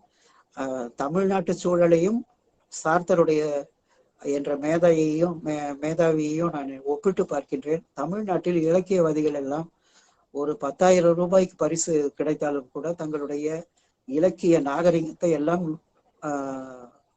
சொல்லக்கூடாதுதான், ஆனால் சொல்லாமல் இருக்க முடியவில்லை. அந்த நாகரிகத்தை எல்லாம் விட்டுவிட்டு அந்த 10,000த்திற்காக தங்களையே கூட விற்றுக்கொள்கின்ற சூழலை பார்க்கின்றோம். ஆனால் சார்த்தர் அப்படி இல்லை. சார்த்தர் வியட்நாமுக்காக எப்படியெல்லாம், வியட்நாமின் மீது அமெரிக்கா போர் தொடுத்த பொழுது எப்படியெல்லாம் போராடினார் என்பதை வரலாறு சொல்லுகின்றது. ஒரு மிக அற்புதமான ஒரு மாமேதை தான் சார்த்தர். மீள முடியுமா என்ற ஒரு அந்த நாடகத்தில் அவர் எழுப்புகின்ற கேள்விகள், அதை மதிப்பிற்குரிய போற்றுதலுக்குரிய வே ஸ்ரீராம் மொழிபெயர்த்த விதம் இன்னும் அற்புதமானது. அவர் என்ன எழுதியிருக்கிறார், ஸ்ரீராமுடைய பின்னுரையை படித்து பாருங்கள். இதில் 3 கதாபாத்திரங்கள் தான். ஒன்று கார்சன் என்ற ஒரு கதாபாத்திரம், இசபேல் என்கின்ற ஒரு கதாபாத்திரம், இனேஸ் அப்படின்னு நினைக்கிறேன். 2 கதாபாத்திரங்கள், பெண் கதாபாத்திரங்கள், கார்சன் என்ற ஒரு கதாபாத்திரம். சார்த்தர் என்ன சொல்ல வருகிறார் என்றால், அவர் 3 வார்த்தைகளை பேசுகின்றார். ஒன்று சுதந்திரம், இன்னொன்று பொறுப்புணர்வு, இன்னொன்று போலி மனசாட்சி. இந்த 3 வார்த்தைகள் முக்கியம். நாம் எல்லோருமே சுதந்திரமாக இருக்கிறோமா என்றால் பெரும்பாலும் இருப்பதில்லை. அடிமைகளாக இருக்கின்றோம். சூழலுக்கு, இந்த சமூகத்திற்கு அடிமைகளாக இருக்கின்றோம். யார் ஒருவன் சுதந்திரமாக இருக்க முடியும் என்றால் தன்னுடைய பொறுப்பை உணர்ந்தவன் தான் சுதந்திரமாக இருக்க முடியும். வேறு வார்த்தைகளில் நான் சொல்வதாக இருந்தால், நம்மை பற்றி ஒரு மதிப்பீட்டை நாம் எப்படி உருவாக்கி கொள்கிறோம் என்றால் அதற்கு நமக்கு துணையாக இருப்பது யார் என்று கேட்டால் எதிரில் இருப்பவர்கள். இன்னொருவர் மூலமாகத்தான் நம்மை பற்றியே நாம் தெரிந்து கொள்கின்றோம். அப்படி இருக்கும் பொழுது நாம் நம்முடைய உண்மையான மனதிற்கு, மனசாட்சிக்கு முகம் கொடுக்காமல் நாம் ஒரு போலி மனசாட்சிக்குள் ஆட்படுத்தி விடுகின்றோம். இதன் பொருள் என்னவென்றால், நம்மை நல்லவர்கள் என்று மற்றவர்கள் நம்பிவிட்டால் போதும். நமக்குள் நிறைய கசடுகள் இருக்கலாம், ஆனால் அதற்கெல்லாம் முகம் கொடுக்காமல் நம்மை எப்பொழுதுமே நியாயப்படுத்தி ஒரு போலி மனசாட்சியை உருவாக்கி கொண்டு மற்றவர்களுடைய கருத்தியல்கள் மூலமாக நம்மை நாம் பார்த்து கொண்டிருக்கின்றோம். இத மிக மிக விரிவாக அவர் பேசுகின்றார் இந்த 3 கதாபாத்திரங்களின் வழியாக. அதனால்தான் சார்த்தர் சொல்லுகின்றார், நரகம் என்பது மற்றவர்கள்தான். இதை நீங்கள் தவறாக புரிந்து கொள்ளக்கூடாது. அப்படி என்றால் நல்ல ஆரோக்கியமான உறவு சாத்தியமே இல்லையா என்ற கேள்விகள் எல்லாம் சார்த்தரிடம் முன்வைக்கப்பட்டன. ஆனால் அவர் சொல்ல வந்த விஷயமே வேறு. அவர் என்ன சொல்ல வருகிறார் என்றால், சுதந்திரம் என்பதை சொல்ல வந்து நாம் நம்முடைய செயல்களுக்கு நாம் தான் பொறுப்பேற்க வேண்டும் என்கின்ற ஒரு செய்தியை அவர் இந்த நாடகத்தின் மூலமாக சொல்ல வருகின்றார். அதை நீங்கள் படித்து பாருங்கள். இந்த பொழிவில் அவ்வளவு விரிவாக அதை பற்றி பேச முடியாது. இன்னும் 2 நாடகங்கள் இருக்கின்றன. நான் ரொம்ப பெரிதும் மதிக்கின்ற 2 நாடக ஆசிரியர்கள். ஒருவர் ஹெரால்டு பிண்டர் என்கின்ற நோபல் பரிசு பெற்ற 2006ஆம் ஆண்டு நோபல் பரிசு பெற்ற ஒரு நாடக ஆசிரியர். அவரை பற்றி மதிப்பிற்குரிய மகாகவி என்று அமிர்த கணேசனால் வர்ணிக்கப்படுகின்ற தமிழன்பன் அவர்கள் மதிப்பீடுகள் என்ற புத்தகத்தில் 1980களிலேயே ஹெரால்டு பிண்டரை பற்றி ஒரு மிகச்சிறந்த கட்டுரையை எழுதியிருக்கின்றார். ஹெரால்டு பிண்டருடைய நாடகங்கள் எல்லாம் இப்ப நான் இந்த காண்டாமிருகம், அது தியேட்டர் ஆஃப் அப்சர்ட் அப்படின்னு சொல்லுவாங்க, அப்சர்ட் தியேட்டர் அப்படின்வாங்க, அபத்த நாடக வகையை சார்ந்தது. ஹெரால்டு பிண்டருடைய நாடகம் தியேட்டர் ஆஃப் குரூயாலிட்டி அப்படின்வாங்க, குரூர அரங்கை சார்ந்தது. ஒரு 3 பக்க நாடகம் தான், சுவாரஸ்யமான நாடகம். பரீட்சா ஞானி என்பவர் அரங்கம் என்ற ஒரு இதழை நடத்தி கொண்டு வந்தார். ஒரே ஒரு இதழ் தான் வெளியே வந்தது, ஒரே ஒரு இதழ் தான். அவர் அந்த இதழை நடத்தும் பொழுது தமிழ் கூறும் நல்லுலகத்திற்கு ஒரு விண்ணப்பத்தை வைத்தார்.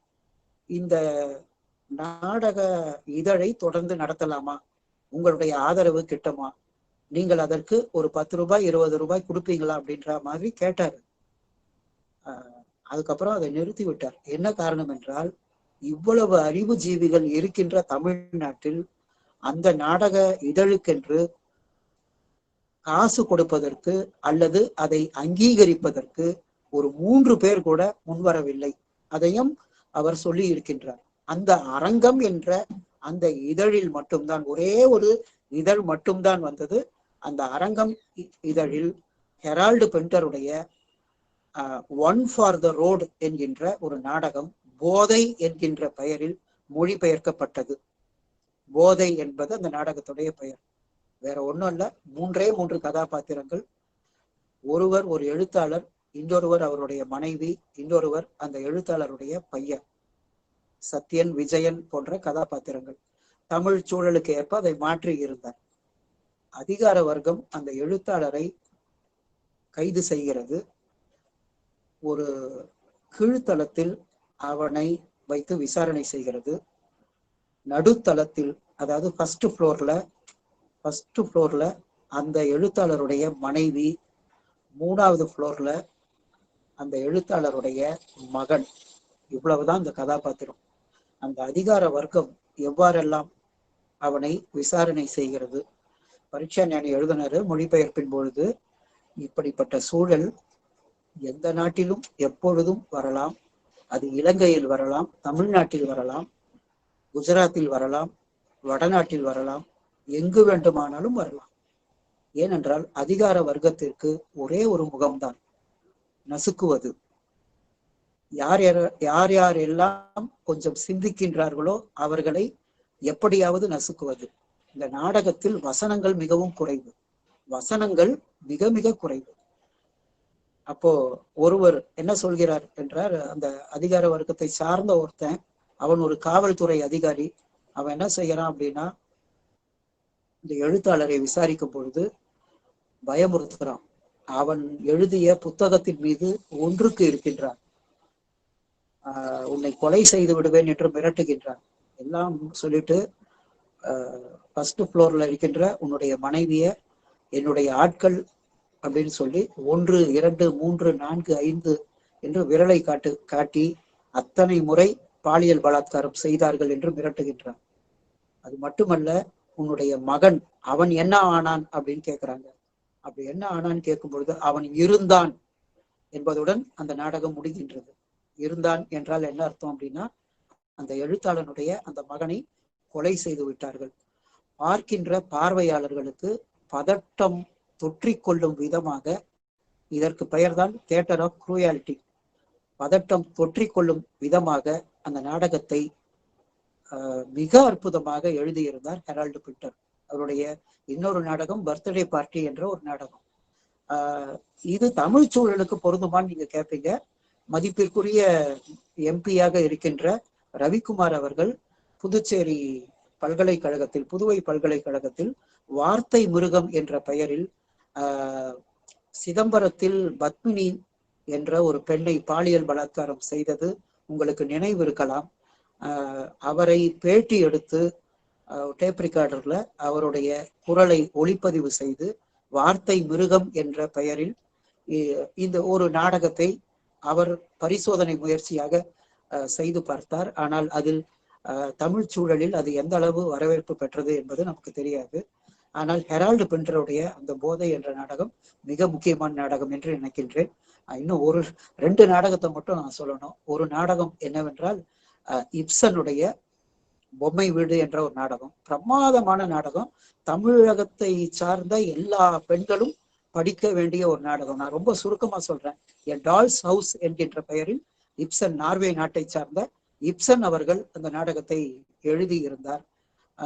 அது சொல்லுவாங்க அந்த நாடகத்தை பத்தி, வாட்டர்லூ போரில் ஒலித்த பீரங்கியுடைய சத்தத்தை விட அந்த இறுதி காட்சியில் நோரா என்கின்ற அந்த கதாபாத்திரம் கதவை சாத்தி விட்டு தன் கணவனை விட்டு கதவை சாத்துகின்ற அந்த சத்தம் ஐரோப்பா முழுவதும் எதிரொலித்தது என்பதாக அந்த நாடகத்தை பேசுவார்கள். என்னன்னா, ஒரு கணவன் மனைவி, அவ நோரா அப்படின்ற அந்த பெண் கணவன் மீது அவ்வளவு அன்பு செலுத்துபவள். அவனுக்காக ஒரு கடன் வாங்கி இருப்பா, அது அவனுக்கு தெரியாது. அவனுடைய உடல் நலத்துக்காக கடன் வாங்கி இருப்பாள். ஆனா அந்த நாடகத்தில் ஒரு வில்லன் ஒருவன் வருகின்றான். அவன் பெயர் குரோக்ஸ்டாட் என்பது. அந்த குரோக்ஸ்டாட்டுக்கு ஒரு தேவை இருக்கின்றது. குரோக்ஸ்டாட் நோரா கிட்ட சொல்றான், உன்னுடைய கணவனால் எனக்கு என் வேலைக்கு ஆபத்து, எப்படியாவது உன்னுடைய கணவனிடம் சொல்லி என் வேலைக்கு நீதான் உத்தரவாதம் கொடுக்கணும் அப்படின்னு சொல்லி நான் ரொம்ப சுருக்கமா சொல்லிவிட்டு போகின்றேன். அப்போ அவ கேட்பா, நான் ஏன் இதை செய்யணும் அப்படின்னா, நீ என்னிடம் கட்டுப்பட்டு இருக்கின்றாய் ஒரு வகையில. ஏனென்றால் அந்த நோரா செய்கின்ற ஒரு தவறு, அவனிடம் தன்னுடைய தந்தையுடைய கையெழுத்தை போட்டு, ஒரு போலியான கையெழுத்தை இவளே போட்டு விடுவான். இப்பொழுது அதை அவன் குரோக்ஸ்டாட் வெளிப்படுத்தினான் என்றால் அவள் சிறைக்கு செல்ல நேரிடும். அவளுடைய கணவன், அவன் ஒரு வங்கி அதிகாரி, அவனுக்கும் அது பெரிய அவமானமாக நேர்ந்து விடும். அதனால அவன் பிளாக்மெயில் பண்ணுவான். குரோக்ஸ்டாட் அப்படின்றவன் அந்த நோரா என்ற கதாபாத்திரத்தை பிளாக்மெயில் பண்ணுவான். நோராவுக்கு ஒன்றும் புரியாது. தன்னுடைய கணவன் வங்கி அதிகாரியாக இருக்கின்ற கணவன் அவன் வந்து ஒரு ரொம்ப நேர்மையானவன், எந்த விதமான லஞ்ச லாவண்யமும் செய்யாதவன். எப்பொழுதுமே சில பேரு ரொம்ப நேர்மையா இருந்தாங்கன்னாக்கா அவங்க கிட்ட கொஞ்சம் ரொம்ப ஆபத்து இருக்கு அப்படின்னு அர்த்தம். எல்லாத்துலயுமே ரொம்ப கரெக்டா இருந்தாங்கன்னாக்கா ரொம்ப கஷ்டம். அந்த மாதிரி ஆளு யாரு? இந்த நோராவுடைய கணவன். அவ எவ்வளவு கேட்டு பாப்பா, கேட்டு பார்த்தாலும் அவன் கணவன் குரோக்ஸ்டாட்டை எடுத்துக்கொள்வதற்கு, மீண்டும் வேலையில் எடுத்துக்கொள்வதற்கு அவன் மறுத்து விடுவான். அப்ப குரோக்ஸ்டாட் நோராவை பற்றி ஒரு பெரிய கடிதத்தை எழுதி கீழே இருக்கின்ற ஒரு அஞ்சலி, இதுல வேற சில கதாபாத்திரங்கள்லாம் வரும், அது வேண்டாம், அஞ்சல்ல போட்ட பிறகு அதை கணவன் படித்து விடுவார். படித்து விட்ட பிறகு நோராவை பற்றி அவருக்கு தெரியும். அப்படி கத்துவாரு. நோரா கடன் வாங்கியதே எதற்காக அப்படின்னா தன்னுடைய கணவனுடைய உடல் நலத்தை பேணுவதன் பொருட்டு. ஆனால் குரோக்ஸ்டாட் நோரா மீது குற்றம் சொல்லும் பொழுது, என் மானத்தை வாங்கிட்ட, பொய் சொல்லுகின்ற ஒரு பெண் கண்டிப்பாக தன்னுடைய குழந்தையை ஒழுங்காக வளர்க்க முடியாது, என்னை விட்டு பிரிந்து விடு என்று மிக மிக கடுமையான வார்த்தைகளால் ஏசுவான். இந்த சூழலில் ஒரு கட்டத்தில் குரோக்ஸ்டாட் தன்னுடைய கடிதத்தை வாபஸ் வாங்கி விடுவான். எந்த விதமான துன்பத்தையும் நான் செய்ய மாட்டேன் என்று சொல்லுவான். அப்பொழுது அந்த கணவன் சொல்வான், இனிமேல் நாம நன்றாக வாழலாம் அப்படின்னு சொல்லும் பொழுது அந்த இடத்தில் அப்பொழுதுதான் நோரா பேசுவாள். என்ன பேசுறா அப்படின்னா, கொஞ்ச நேரம் அமருங்கள், கொஞ்ச நேரம் அமருங்கள், நான் கணக்கை நேர் செய்ய வேண்டி இருக்கிறது. என்னன்னு கேட்பான். என்ன கணக்கு அப்படின்னா, கணவன் மனைவி அப்படின்ற அந்த கணக்கு. உண்மையிலேயே நாம கணவன் மனைவியாக வாழ்ந்தோமா? என்னுடைய தந்தையும் சரி, நீங்களும் சரி, என்னை ஒரு பொம்மையாகத்தான் பாவித்தீர்கள். என்னுடைய ஆசைகளுக்கு, என்னுடைய அன்பு, அதெல்லாம் பத்தி உங்களுக்கு ஒரு தடவையும் கூட நீங்கள் அதை உணர்ந்ததாக தெரியவில்லை. நான் இந்த நிமிஷம், இந்த இரவில் நான் உங்களை விட்டு பிரிய போகிறேன். அப்பதான் இந்த கணவனுக்கு தூக்கி வாரி போடும். இல்ல, இந்த குழந்தைகளுக்காகவாவது நீ இருக்கக்கூடாதா அப்படின்னு கேட்பான். இல்ல, குழந்தைகளுக்காக நான் குழந்தைகளின் மீது மிகுந்த பாசத்தை வைத்திருக்கின்றேன். நீங்கள் மிகுந்த அன்பான கணவர் தான். ஆனால் அந்த அன்பு எவ்வளவு சுயநலமானது என்பதை நான் புரிந்து கொண்டேன்.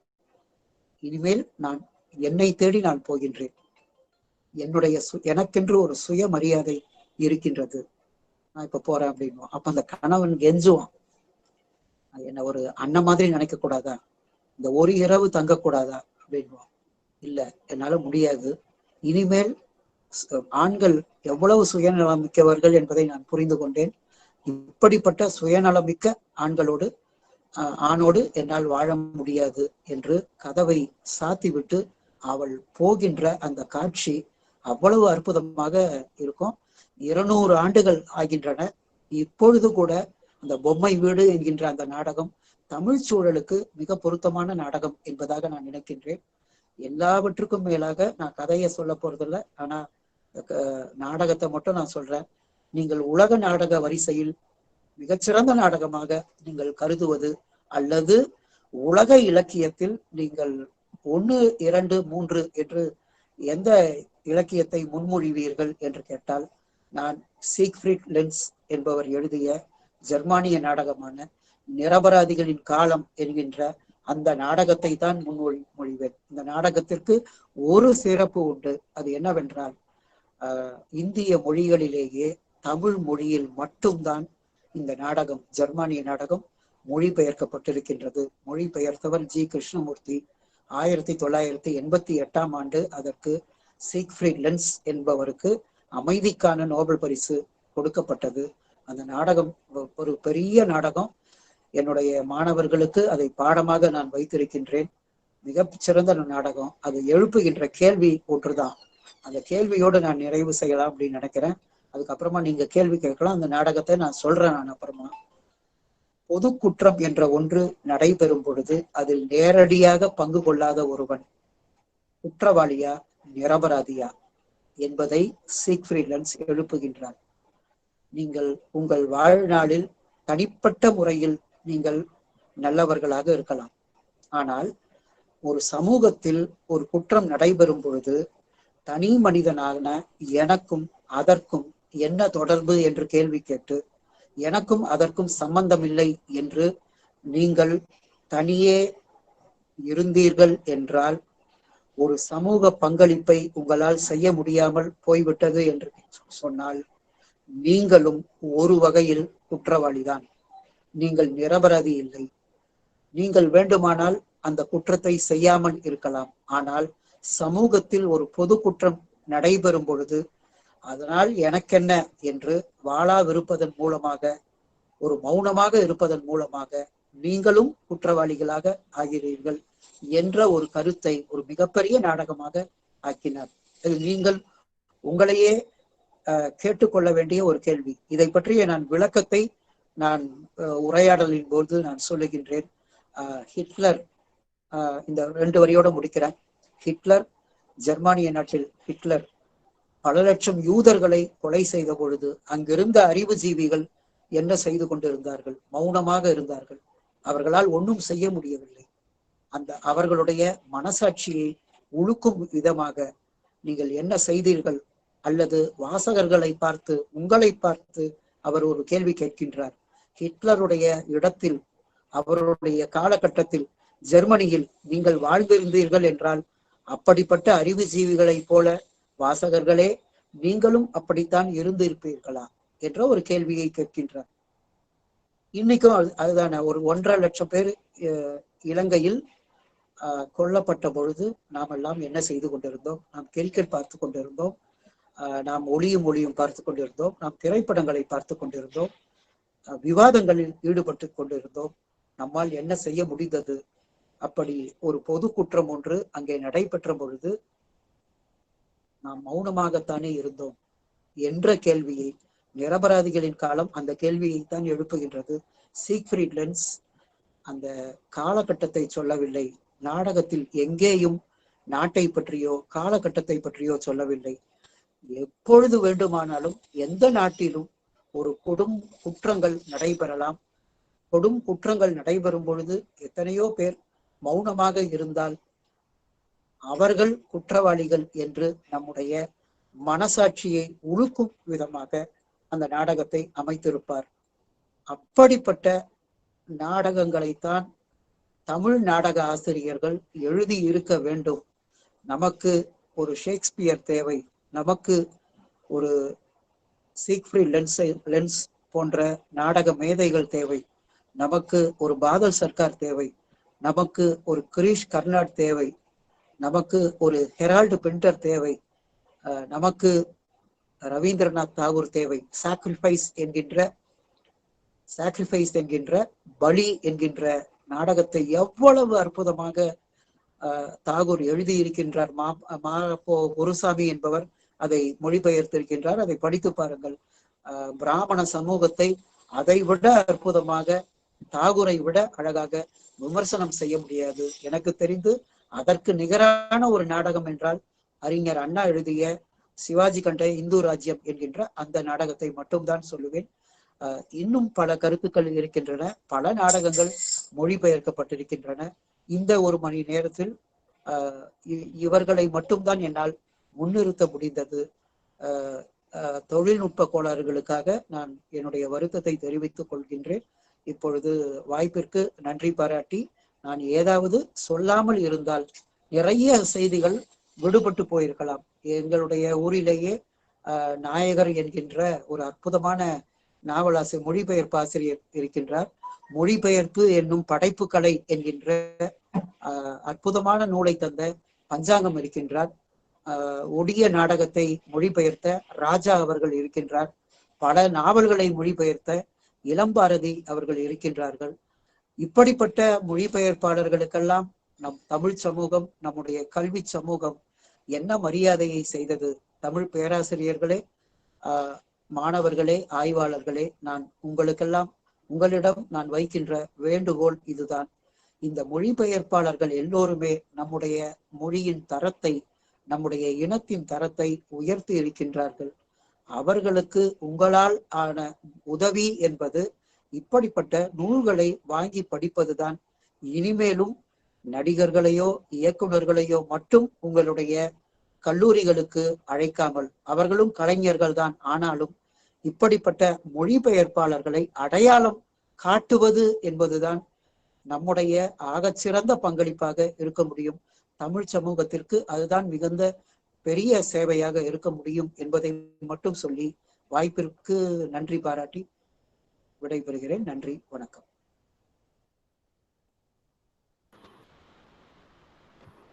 மிக்க நன்றி சார். மேடம், பேராளர்கள் வினா எதுவும் எழுப்ப விரும்புகிறீர்களா? கேட்டுக்கொண்டிருக்கும் பேராசிரியர்கள் ஏதேனும் வினா இருந்தால் கேட்டு தெளிவு பெறலாம்.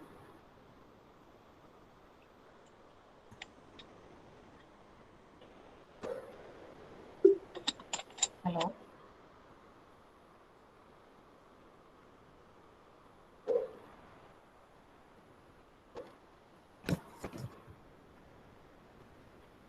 ரவிக்குமார் சார், நான் பேசுறது கேக்குதா? மேடம், இங்க சில பேர் பிரபஞ்சனின் முட்டை அப்படின்னு தமிழ்மணி அப்படின்றவர் பதிவிட்டு இருந்தார். அதையும் நான் சொல்றேன். பிரபஞ்சனிடம் எனக்கு பிரபஞ்சனுடைய முட்டை என்பது மொழிபெயர்ப்பு நாடகம் அல்ல, ஆனால் பிரபஞ்சனிடம் எனக்கு நேரடியான தொடர்பு உண்டு. பல முறை அவர் சொல்லி இருக்கின்றார், இந்த முட்டைக்கு பிறகு நீங்கள் ஏன் நாடகங்களையே எழுதவில்லை அப்படின்னு கேட்டார் ஒரு முறை. அப்பொழுது அவர் சொன்னார், அதை அரங்கேற்றியவர்களிடம் எனக்கு சில தனிப்பட்ட முறையில் சில கருத்து வேறுபாடுகள் உண்டு என்று சொல்வதோடு நிற்காமல், பிரபஞ்சன் நிறைய மொழிபெயர்ப்பு நாடகங்களை வாசிப்பவர். எனக்கும் ஒரு கருத்து உண்டு. பிரபஞ்சன் போன்றவர்கள், இந்திரா பார்த்தசாரதி போன்றவர்கள், ஜெயந்தன் போன்றவர்கள், இப்பொழுது கவிதைகளை எழுதி கொண்டிருக்கின்ற பல கவிஞர்கள், இவர்கள் எல்லாம் நாடகத்தை எழுத முன் வந்தால் நம் தமிழ் நாடக உலகம் எங்கோ சென்று இருக்கும் என்பதுதான் என்னுடைய கருத்து. இப்போ கவிதை எழுதி கொண்டிருக்கும், நீங்க தாகூரை நீங்கள் படியுங்கள், எவ்வளவு கவித்துவமாக எழுதியிருக்கின்றார் என்பதை நீங்கள் பார்க்கலாம். எனவே மொழிபெயர்ப்பு நாடகங்களை படிக்கின்ற படைப்பாளர்கள் அல்லது பேராசிரியர்கள் கொஞ்சம் முயற்சி செய்யலாம் அப்படின்னு நான் நினைக்கிறேன். ஏதாவது கேள்வி இருந்தா கேளுங்க. இவரு தமிழ்மணி வெறும் பிரபஞ்சனுடைய முட்டை என்று மட்டும்தான் போட்டாரு. அது தொடர்பாக இந்த செய்திதான். பிரபஞ்சனுடைய முட்டை எழுதுவது கூட செக்காவுடைய நாடகங்களை எல்லாம் அதை பார்த்துதான் பிரபஞ்சன் தன்னுடைய முட்டை என்ற நாடகத்தை எழுதினார் என்று அவரே சொல்லி இருக்கின்றார்.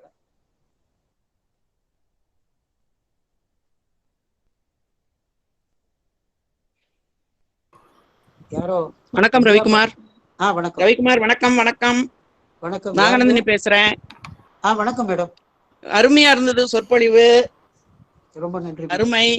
வெளி ரங்கராஜன் பத்தி நான் சிறுதல்கள்ல ஆராய்ச்சி பண்ணதுனால தமிழ்ல சிறு பத்திரிகைகள் நிறைய இந்த பங்களிப்புக்கு செஞ்சிருக்கு. மொழிபெயர்ப்புக்கு கவிதையாகட்டும், கட்டுரையாகட்டும், நாடகங்களாகட்டும் மிகப்பெரிய பங்களிப்பை செஞ்சிருக்கு. நான் 1970 80 வரைக்கும் இருந்த சிறு பத்திரிகைகள்ல தான் ஆராய்ச்சி பண்ணேன். அதுல நீங்க சொன்ன அனைத்து சார்த்தர்ல இருந்து எல்லாருடைய நாடகங்களும் மொழிபெயர்க்கப்பட்டன. அது இன்றைய சூழலுக்கும் பொருந்தி வருது. நம்ம எல்லாருமே நிரபராதிகளினுடைய காலத்துல நடந்து போனாங்க, புலம்பெயர்ந்து போனார்கள் ஒரே நாட்டுக்குள்ள. அதையெல்லாம் நான் வேடிக்கை பார்த்து கொண்டுதான் இருந்தோம்.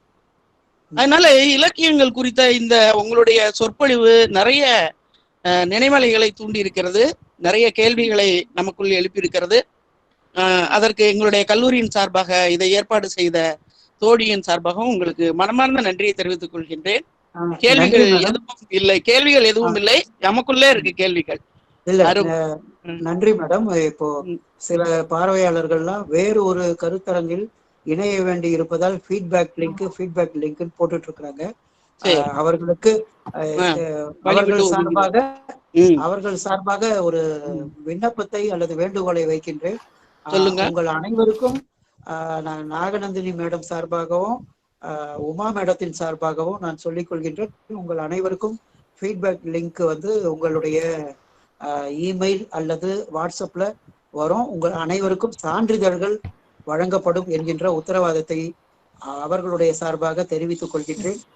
வேற ஏதாவது இதுல இணைய வேண்டி இருந்தால் அவர்கள் போகலாம். ஆனா கேள்வி சில பேர் கேட்கிறாங்க, அவர்களுக்கு நான் பதில் சொல்ல தயாராக இருக்கின்றேன். அப்சர்வ் தியேட்டர் இன் தமிழ் அப்படின்னு கேக்குறாங்க. அப்சர்ட் தியேட்டர் அபத்த நாடகம் இருந்தது. அதனுடைய மிகச்சிறந்த பிரதிநிதி யார் என்று கேட்டால் ராஜ் டிவியில் தொலைக்காட்சியில் செய்தி வாசிப்பாளராக இருந்த நிஜந்தன் என்பவர். அவர் தன்னுடைய அழிதல் காணும் காலம் என்கின்ற ஒரு புத்தகம் இருக்கின்றது, அதை நீங்கள் வாசிக்கலாம். அவர் அபத்த நாடகங்களை எல்லாம் அவர் போட்டிருக்கின்றார். ஆனால் அது அந்த அளவு வளர்ச்சி பெற்றதா அப்படின்னு தெரியல. ஏனென்றால் அபத்த நாடகம் பற்றிய புரிதல் தமிழ் சூழலில் அவ்வளவாக இல்லை. அபத்த நாடகம் என்றால் என்ன என்பதை பற்றிய இப்ப வெயிட்டிங் ஃபார் குடாட் அப்படின்ற ஒரு நாடகம், அதை பத்திலாம் நான் சொல்லலை. வெயிட்டிங் ஃபார் காட் அப்படின்ற ஒரு நாடகம், அதை SMA ராம் என்பவர் எப்போ வருவாரோ என்கின்ற பெயரில் மொழிபெயர்த்து புத்தகமாக வெளியிட்டு இருந்தார். ஆனால் தமிழ் சூழல்ல அது வளர்த்தெடுக்கப்படவில்லை. அது மட்டுமல்ல, தமிழ் இருங்க யாரும் அதுக்குள்ளேயும் இன்குலாபுடைய அவ்வை பத்தி நம்ம எல்லாரும் மொழிபெயர்ப்பு நாடகம் கேட்பாங்கன்னு பார்த்தாக்கா தமிழ் நாடகத்துக்கே வந்துட்டீங்க. இன்குலாபுடைய அவ்வை அப்படின்ற நாடகம் சிறப்பான நாடகம் தான். என்ன ஒண்ணு அப்படின்னா, நான் மறுபடியும் அதே தான் நான் சொல்லுவேன். இன்குலாபுடைய நாடகத்தை இயக்கிய மங்கை அவர்களே எனக்கு தெரியும். நீங்கள் அவ்வை என்கின்ற பிரதியை மட்டும் நீங்கள் வாசித்து பாருங்கள், இன்குலாபுடைய டெக்ஸ்ட்டை மட்டும் வாசிச்சு பாருங்க, அதை இன்னும் சிறப்பாக எழுதியிருக்கலாம் அப்படின்றது தான் என்னுடைய பதிவு, என்னுடைய தனிப்பட்ட எண்ணம். உடனே இன்குலாபுக்கு எதிராக அல்லது அந்த நாடகத்திற்கு எதிராக நான் பேசுவதாக நினைக்கக்கூடாது. இன்குலாபுடைய அவ்வை மறுபடியும் அரங்கேற்றம் செய்யப்பட்ட போது பெசன்ட் நகர்ல 20 ஆண்டுகள் கழித்து நான் அங்க போனேன். இளைய தலைமுறையெல்லாம் கைத்தட்டல், பெரிய வரவேற்பும் கைத்தட்டலும் அந்த நாடகத்துக்கு இருந்தது. எந்த காட்சிக்கு தெரியுங்களா? அவ்வை அதியமானோட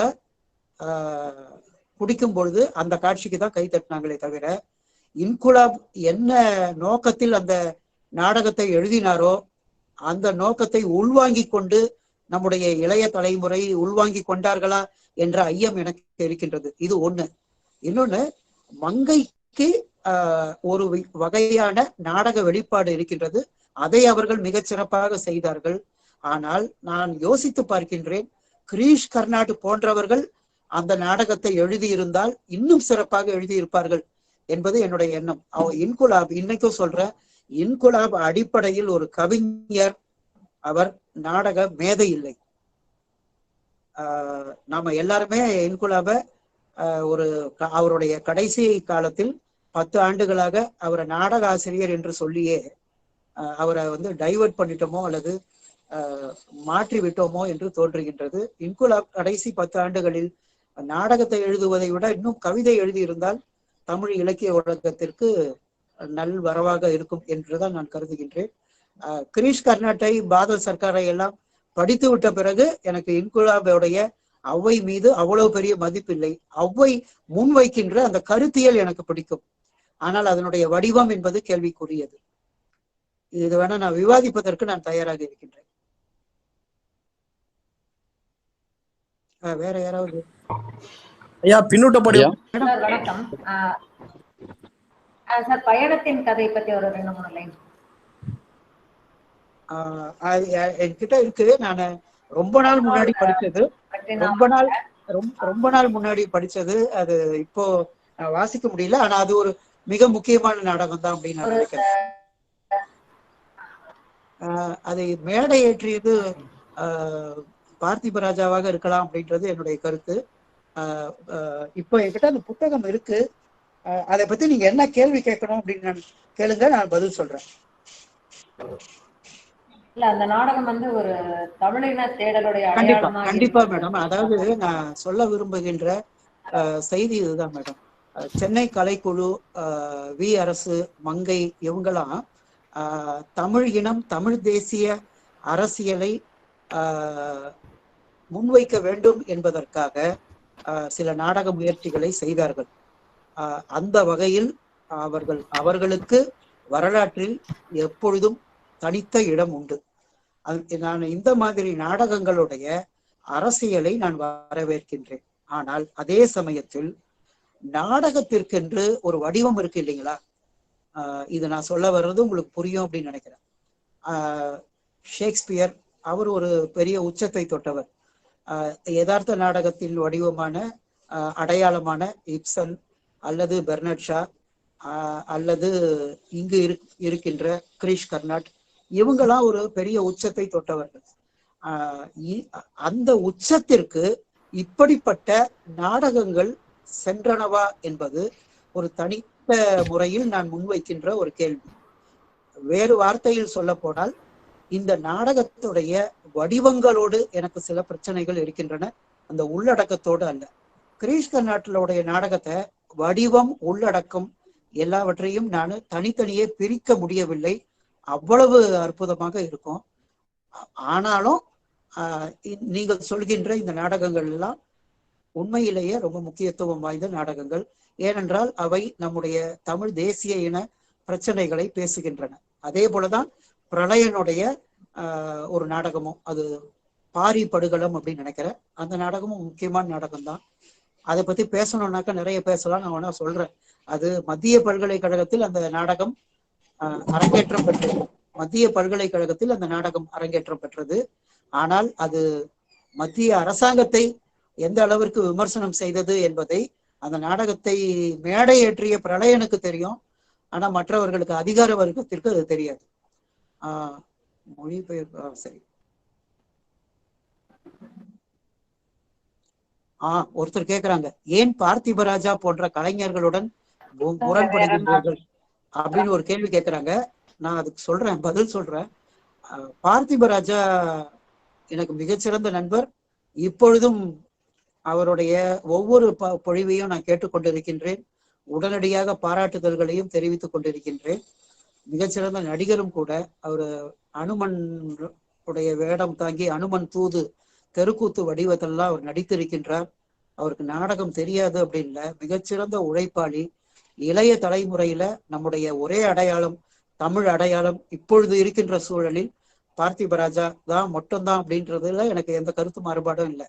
ஆனால் அவர் ஒரு இயக்குனராக இருக்கின்றார், ஒரு நடிகராக மிகச்சிறப்பாக செயல்படுகின்றார். ஆனால் அதுவும் நான் சொல்றேன், நாடக மொழிபெயர்ப்பு குறித்து ஒரு கேள்வி வந்திருக்கு, பார்த்திபராஜா குறித்து சொல்கின்றேன். ஆனால் என்னுடைய எதிர்பார்ப்பு, பார்த்திபராஜா தனிப்பட்ட முறையில தனியாக நாடகங்களை எழுத வேண்டும், இன்னும் சிறப்பான முறையில் ஒரு கூத்துப்பட்டறை அளவுக்கு. நான் இது வெளிப்படையா நான் சொல்றேன், கூத்துப்பட்டறை பரீட்சா ஞானி அளவிற்கு நாடகங்களை மிகச்சிறந்த முறையில் அரங்கேற்றம் செய்தவர்கள் அப்படின்ற அமைப்பு அப்படின்னு எனக்கு மற்றவர்களை சொல்ல தோணவில்லை. எனக்கு இத்தனைக்கும் ஆறுமுகம்லாம் தெரியும், அவருடைய ஆக்டர்ஸ் நாட் அலோடு என்ற நாடகத்தெல்லாம் நான் பார்த்திருக்கிறேன். ஆனாலும் இப்பொழுது இப்படிப்பட்ட நாடகங்களை அரங்கேற்றம் செய்வதற்கு நமக்கு நிறைய பயிற்சி வேண்டும். இன்றைக்கு நான் பார்ப்பது பெரிய சிக்கலாக இருப்பது, உச்சரிப்பில் அல்லது இந்த நாடக வசனங்களை எல்லாம் மனப்பாடம் செய்துவிட்டு அதை அரங்கேற்றம் செய்கின்ற நடிகர்கள் மிக மிக மிக குறைவு.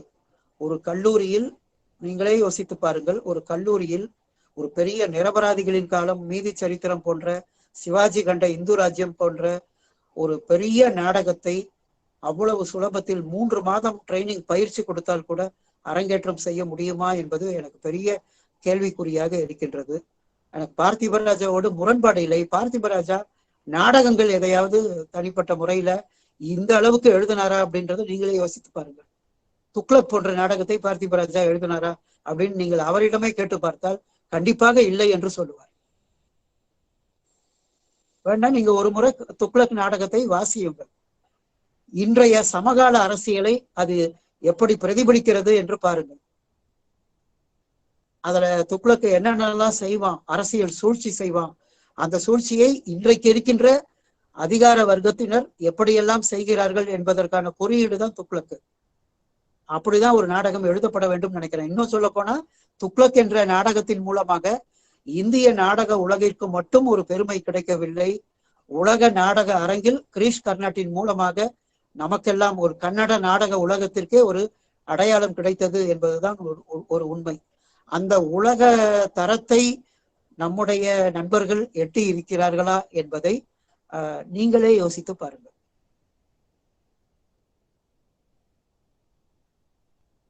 வேற ஏதாவது கேள்வி? பின்னூட்டத்துல மொழிபெயர்ப்பு சிக்கல்கள் குறித்துன்னு ஒருத்தர் பேசினாரு. பதில் சொல்லலாமா அதுக்கு?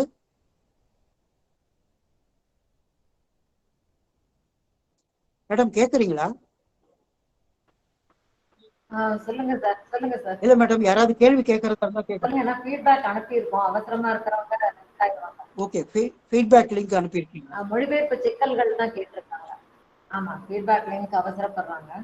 இல்ல நீங்க அனுப்புங்க, பரவாயில்ல. இல்ல அவங்களுக்கு சான்றிதழ் முக்கியம். இல்ல கேக்குறவங்க கேட்கட்டும் சார், ஏன்னா அந்த மொழிபெயர்ப்பு சிக்கல்கள் கேட்டிருக்காங்க. நீங்க அதை கொஞ்சம் சொல்லுங்க. அண்மையில் ஒரு கட்டுரை மோ செந்தில்குமார், நம்ம பயல் நாடக இதழின் ஆசிரியர், அவர் எழுதியிருந்தார். மிக அற்புதமான ஒரு கட்டுரை. ஆனா அதுல மொழிபெயர்ப்பு குறித்து எழுதியிருந்தாரே தவிர நாடகங்கள் குறித்து அவர் எழுதவில்லை. பொதுவாக எழுதியிருந்தார். குறிப்பாக இந்த தென் கிராமத்து தெய்வங்களோ, எனக்கு அது பேர் டக்குன்னு ஞாபகம் வரல, ஒயிட் அப்படின்றவர் இந்த வில்லேஜ் ஆஃப் காட்ஸ் அப்படின்ற ஒரு புத்தகம், அதை அடிப்படையாக வைத்து, அதே போல கேவி சைலஜாவுடைய ஒரு நாவல் ஒன்றை அடிப்படையாக வைத்து மொழிபெயர்ப்பு சிக்கல்களையும் நம்ம ஆய்வாளர்கள் என்ன செய்கின்றார்கள் என்பதையும், அதை எப்படி திருடி விட்டு ஆய்வில் இணைத்துக் கொள்கிறார்கள் என்பதை பற்றியெல்லாம் அவர் ஒரு பெரிய கட்டுரை ஒன்றை எழுதியிருந்தார் பயல் இதழில். அதை வாசித்து பாருங்கள். மொழிபெயர்ப்புல உண்மையிலேயே ஒரு சிக்கல் இருக்கத்தான் செய்கின்றது. என்னன்னா, வரிக்கு வரி மொழிபெயர்ப்பதா, வரிக்கு வரி மொழிபெயர்ப்பதா, அல்லது ஒரு சின்ன நாடகத்தை முன்வைத்தே நான் சொல்றேனே, மர்ச்சன்ட் ஆஃப் வெனிஸ் அப்படின்ற ஒரு நாடகம். நம்ம சம்பந்தம் என்ன பண்ணாரு அப்படின்னா, வாணிபுர வணிகன் என்பதாக அதை மொழிபெயர்த்து இருந்தார். மொழிபெயர்க்கும் பொழுது அவர் என்ன பண்ணிட்டாரு அப்படின்னா, ஷேக்ஸ்பியரை முழுவதுமாக தழுவி அந்த கதாபாத்திரங்களுக்கெல்லாம் தமிழ் பெயரை கொடுத்து முழுக்க முழுக்க அது தமிழ் சூழலுக்கு ஷேக்ஸ்பியரிலிருந்து மிகவும் விலகி வந்து ஷேக்ஸ்பியருடைய கவித்துவத்தையே அறிய முடியாத அளவுக்கு நாம் வாணிபுர வணிகனில் நாம் பம்மல் சம்பந்த முதலியாரை பார்ப்போமே தவிர ஷேக்ஸ்பியரை பார்க்க முடியாது. அதனாலதான் புவியரசுடைய மொழிபெயர்ப்பு சிறந்தது அப்படின்னு நான் சொன்னேன். பம்மல் சம்பந்தம் அவருடைய நாடகங்கள் மீது, அவருடைய பங்களிப்பு மீது நமக்கு மிகுந்த மரியாதை இருக்கின்றது. மொழிபெயர்ப்புல என்ன பெரிய சிக்கல் வருது அப்படின்னா, ஒன்று சில பகுதிகளை கடினமாக இருக்கிறது என்று அதை ஒதுக்கி வைக்கிறார்கள், அல்லது தங்களுக்கு என்ன தோன்றுகின்றதோ அதையெல்லாம் அவர்கள் இணைத்து விடுகின்றார்கள். இதுதான் மொழிபெயர்ப்புல சிக்கலாக நான் பார்க்கின்றேன். நாம இஷ்டத்துக்கும் சேர்க்கவும் கூடாது, இஷ்டத்துக்கு அதை விலக்கி விடவும் கூடாது. இன்னொன்று, அது தமிழ் சூழலுக்கு ஏற்ப புரிகின்றபடியும் மொழிபெயர்க்கணும். மொழிபெயர்ப்பு அப்படின்றது அது ஒரு படைப்பின் மீது ஒரு மொழிபெயர்ப்பாளன் செய்கின்ற இன்னொரு படைப்பு அல்லது இன்னொரு விமர்சனம். மொழிபெயர்ப்பு என்பதே ஒரு படைப்பு கலை என்பதுதான் என்னுடைய கருத்து. நிறைய சிக்கல்கள் அதில் ஈடுபட்டவர்களுக்கு தெரியும். வரிக்கு வரி மொழிபெயர்ப்பதா, ஒருமை பன்மை மயக்கம் வரும், அல்லது தமிழுக்கென்று இருக்கின்ற ஒரு சில வடிவம்னு இருக்கு, வேற்றுமை உருபு அப்படின்னா நம்ம தமிழுடைய வடிவம் வேற, ஆங்கிலத்துடைய வடிவம் வேற. அதை நன்றாக உள்வாங்கி கொண்டு செய்வது என்பது மிகுந்த சவால் நிறைந்தது. அந்த அடிப்படையில் தான் நான் பாவண்ணன் அவரை முன்னிறுத்த விரும்புகின்றேன். அவருடைய கிரீஷ் கர்நாட்டுடைய நாடகங்களுடைய மொழிபெயர்ப்பை படிச்சு பாருங்க, ரொம்ப அற்புதமா இருக்கும். முடிந்த வரைக்கும் மூல மொழியை படித்து பார்க்க வேண்டும். வேறு வழி இல்லை என்றால் ஆங்கிலத்தின் மூலமாக மொழிபெயர்ப்பை செய்வதில் தவறில்லை என்பதுதான் என்னுடைய கருத்து. அதை பற்றி ஏதாவது கேள்வியா இருந்தா நீங்க எப்படி கேட்கறீங்க அப்படின்னாக்கா, ஒரு எஸ்ஏ டைப் மாதிரி கேட்கறீங்க, மொழிபெயர்ப்பு குறித்து கூறுங்கள் ஐயா அப்படின்ட்டு. உங்களுக்கு ஏதாவது முரண்பாடு யாராவது இருந்தா யாராவது பேசலாம்.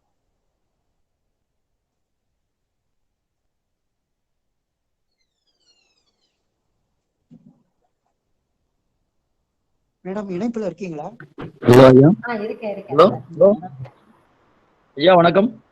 வணக்கம் ஐயா, நான் பெரியசாமி, முனைவர் பெரியசாமி, எம்பிஏ முத்தையா அரசு மகளிர் கலைக்கல்லூரிலிருந்து பேசுறேங்க. பெரியசாமி. சொல்லுங்க மேடம். சொல்லுங்க ஒரு சார். கேள்விங்க.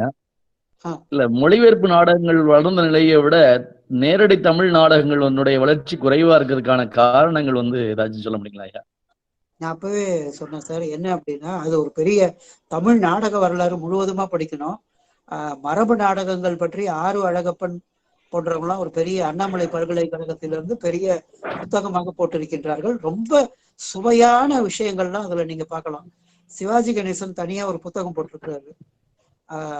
தமிழ் அவருடைய அனுபவங்கள்லாம், நாடக அனுபவங்கள்லாம் எப்படி இருந்தது அப்படின்னு சொல்லி இருக்கிறாரு. நடிகர் திலகம் சிவாஜி கணேசன் மீனாவுடன் ஒரு உரை, நான் அதுல இருந்து இங்கிருந்து தொடங்க வேண்டும்.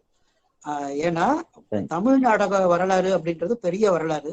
நவாப் ராஜமாணிக்கம் பிள்ளை போன்றவங்கலாம் மிகச்சிறப்பான முறையில் நாடகம், நான் பேர் மட்டும் நான் சொல்றேன். இப்போ சங்கரதாஸ் சுவாமிகள், பம்மல் சம்பந்த முதலியார், நவாப் ராஜமாணிக்கம் பிள்ளை, எம்.ஆர். ராதா, அறிஞர் அண்ணா, கலைஞர் மு. கருணாநிதி, பாலச்சந்தர், அத்தனை பேரும் பங்களிப்பு, மிகச்சிறந்த பங்களிப்பு செய்தவர்கள்.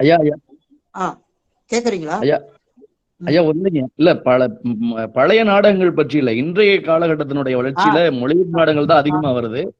நேரடி தமிழ் நாடகங்கள் வந்து ரொம்ப குறைவா இருக்குங்கிறதுக்காக தான் கேக்குறேன், வேற ஒண்ணும் இல்ல. அதுதான் நான் சொல்ல வரேன். தோற்ற நிலை வந்து நல்லா இருந்ததுங்க. இக்கால இலக்கியம் வளர்ந்த நிலை, கவிதை, சிறுகதை, நாவல் வளர்ந்த நிலைக்கு இணையா நாடகம் இல்லைங்கிற குறை இருக்குல்ல, அதுக்காக கேக்குறேன். அதனாலதான் சொல்ல வந்தேன். இன்னைக்குன்னு பார்க்கும்போது நேற்று அப்படின்றத ஒரு நிமிஷமாவது நாம கவனிக்கணும். நான் அதுதான் பாக்குறேன். நவாப் ராஜமாணிக்கம் பிள்ளையுடைய நாடகங்கள்லாம் ஒரு 5000 முறை மேடை ஏறி இருக்கு. அண்ணாவுடைய நாடகங்கள்லாம் வந்து ஒரு கிட்டத்தட்ட 10,000 பேர் பார்த்திருக்காங்களாம். எனக்கு இது பெரிய அதிர்ச்சியா இருக்கு. அப்படி இருக்கும் பொழுது இன்னைக்கு நாடகத்தை பார்ப்பதற்கு ஆள் இல்லை. நீங்க கேட்டது மிகச்சரியான கேள்வி. அப்ப ஏன் இல்லை அப்படின்னு பாத்தீங்கன்னா, ஒரு காரணத்தை நான் சொல்லுவேன். நவீன நாடகம் உள்ளே நுழையும் பொழுது அது சிறு பத்திரிகையுடைய ஒரு அங்கமாக நுழைந்தது. சிறு பத்திரிகையாளர்கள் தான் நவீன நாடகத்தை முன்னெடுத்தார்கள், முன்வைத்தார்கள். இன்றைக்கு கடந்த 30 ஆண்டுகள்ல எல்லாமே மாறிவிட்டது. நாடகம் இருந்த இடத்தில் சினிமா வந்து விட்டது. சினிமா இருந்த இடத்தில் சீரியர்கள் வந்து விட்டன. இன்னைக்கு சித்தி பார்க்கறதுக்கு நிறைய வாசகர்கள் வந்த பிறகு, பார்வையாளர்கள் வந்த பிறகு, இயல்பிலேயே நாடகத்துடைய பார்வையாளர்களுடைய எண்ணிக்கை குறைந்தது. அது மட்டுமில்லை, மிக முக்கியமான ஒரு கருத்து, முக்கியமான நாடக ஆசிரியர்கள் இப்போ அதற்குன்னு உயிரை கொடுத்த சே. ராமானுஜம், மு. ராமசாமி, ஆ. ராமசாமி, கே. குணசேகரன், வா. ஆறுமுகம், இவங்களுக்கு ஒரு 90கள்ல இவங்களுடைய பங்களிப்பு, அத்தனை பேருடைய பங்களிப்பும் இருந்தது. ஆனால் 2000 பிறகு நான் இதை கல்வி புலத்தோடு நான் சேர்த்து இணைத்து பார்க்க வேண்டும் நினைக்கிறேன்.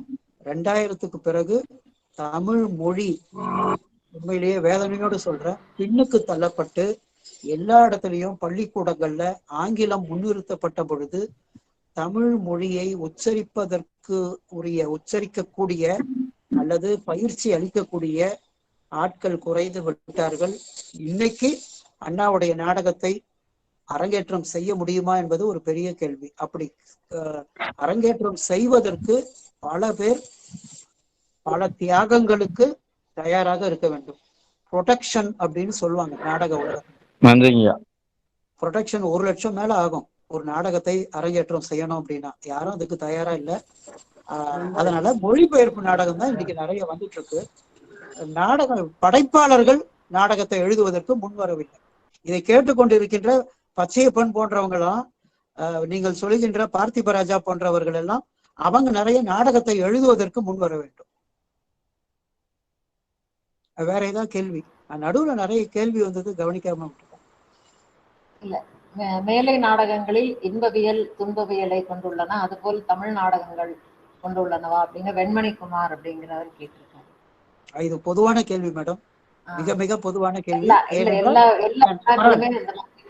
இல்ல கரெக்டா கேட்டிருக்காரு, எல்லாம் கரெக்டா கேட்டிருக்காரு. ஏன்னா இது அரிஸ்டாட்டில் காலத்திலிருந்து இந்த இன்பவியல் துன்பவியல், ட்ராஜடி அண்ட் காமெடி அப்படின்றது இருந்திருக்கு.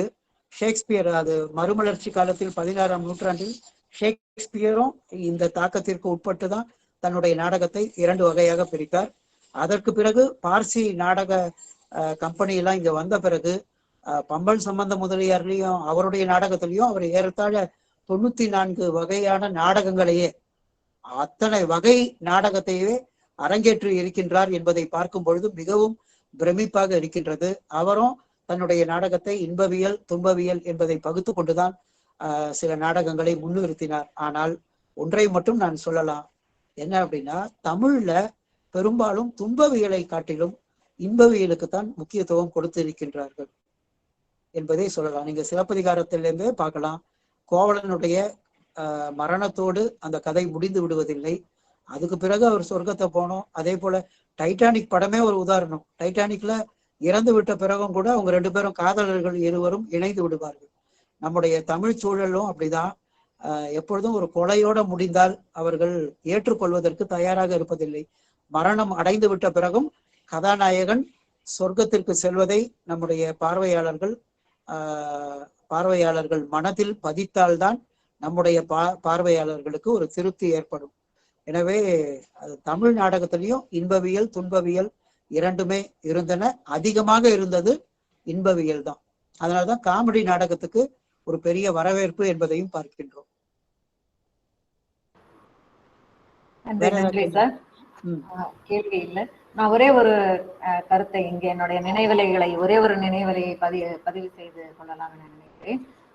எம்ஜிஆர் ஜானகி மகளிர் கல்லூரி அடையார் ஒவ்வொரு ஆண்டும் ஜனவரி 17ஆம் தேதி நவீன நாடகங்களை நிகழ்த்துவதை மிக சரியாக செய்து கொண்டிருக்கிறார்கள். இந்த நம்ம பேசின கிரீஷ் கண்ணாவுடைய நாகமண்டலம் ஆங்கிலத்துறையை சார்ந்த சாந்தி லட்சுமி மேடம் அவங்களும் இப்ப லைன்ல இருக்காங்க. நம்ம இந்த நாடகத்தை கேட்டுட்டு இருக்காங்க.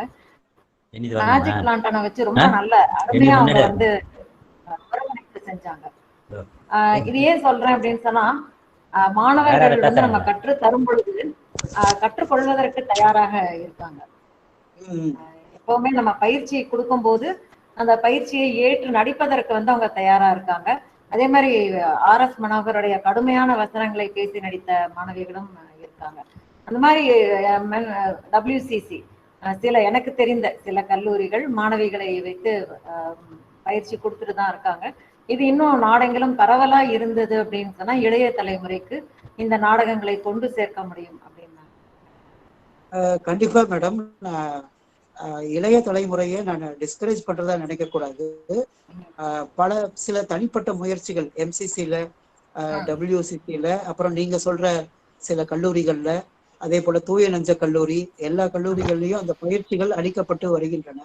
ஆனால் அந்த அளவிற்கு தரம். இன்னொன்று, இளைய தலைமுறை கிட்ட நாம இந்த நாடக முன்னோடிகள், நாடக மொழிபெயர்ப்பாளர்கள் அவர்களை கொண்டு சேர்க்க வேண்டும். ஒரு சின்ன உதாரணம், எனக்கு RS மனோகருடைய மேடை நாடகத்தின் மீது எனக்கு பெரிய மதிப்பில்லை. ஆனால் அவருடைய உழைப்பு அப்படின்றது அபாரமானது. லங்கேஸ்வரன், அப்புறமா சூரபத்மன், இந்த நாடகத்தை எல்லாம் எப்படியெல்லாம் நான் அரங்கேற்றம் செய்வேன் என்பதை ஹிந்துல அவர் ஒரு முறை ஒரு பேட்டி ஒன்று கொடுத்திருந்தார். அவருடைய வித்தைகளை எல்லாம் கற்றுக் கொடுப்பதற்கு தயாராக இருப்பதாகவும், ஆனால் அதை கற்றுக்கொள்வதற்கு யாரும் முன்வரவில்லை என்கின்ற ஆதங்கத்தை அவர் ஒரு பல வருடங்களுக்கு முன்னால் அவருடைய பேட்டியில அவர் பதிவு செய்திருந்தார். அந்த வகையில இளைய தலைமுறை எனக்கான நம்பிக்கை இருக்கின்றது. நாம ஒரு பெரிய இலக்கை நோக்கி சென்று கொண்டிருக்கின்றோம். நமக்கு நம் உலகத்தில், நம் தமிழ் உலகத்தில் கண்டிப்பாக ஒரு கிரீஷ் கர்நாட்டோ, ஒரு பாதல் சர்க்காரோ, ஒரு இன்குலாபோ, ஒரு இந்திரா பார்த்தசாரதியோ இளைய தலைமுறையிடமிருந்து உருவாகுவார்கள் என்ற ஒரு நம்பிக்கை எனக்கு இருக்கிறது. கேள்வி கேட்கலாமா? தமிழ்மணி கேளுங்க. தமிழ்மணியா? தமிழில் மொழிபெயர்க்கப்பட வேண்டிய சிறந்த நாடகங்கள் அல்லது நாடகங்கள் பற்றி கொஞ்சம் சொல்ல முடியுமா?